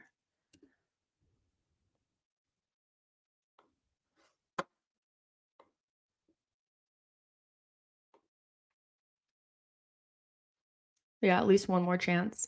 Got to get it out. Good.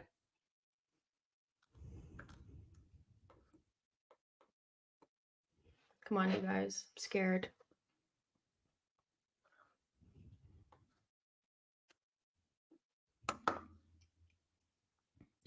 Kai, don't foul. But do something.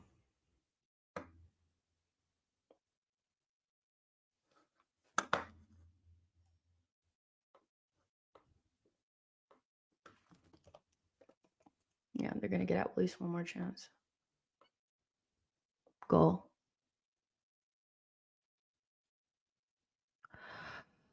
I thought that was in the back of the net, you guys. We're barely surviving here. Oh my God, a corner. We're going to, come on, try not to give it up.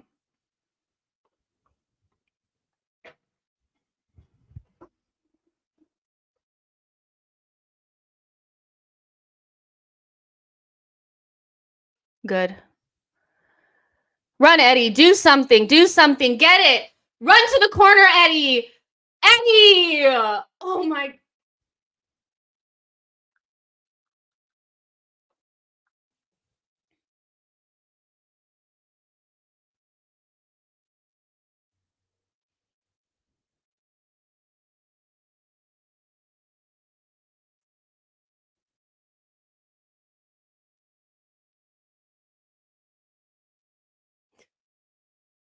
We have to survive another minute. Right, claim. Good. Just waste time. Oh my God. You guys almost had a heart attack. Did you see Eddie? Great punch from Raya. Or maybe not. I don't know. I don't know. It went off the back and could have went in. Shit.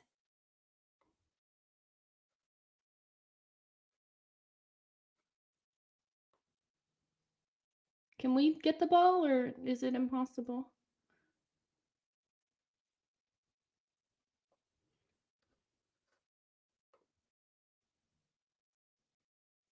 I know this man was offside. No, he wasn't. Good.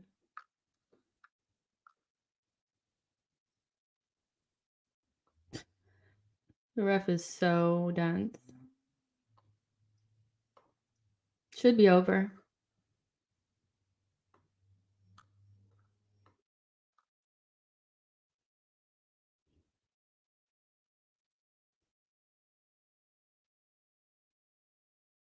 He's going to give them one more chance to attack. I hate this ref. Good. The game's over, ref.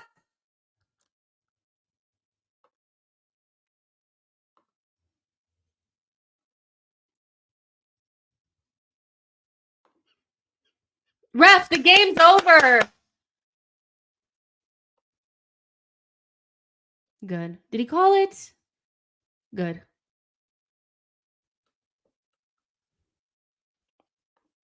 Oh my God. Thank you. We won. I'll see you guys on player ratings. Seriously, I almost jumped through the screen on the ref. He was definitely going to give them just one more chance. I'll see you guys on player ratings as soon as I end this stream. Do not go anywhere. This is going to redirect you straight to player ratings. Start thinking about who your man of the match is. I already know who mine is, and I'll see you guys in a second. Love y'all.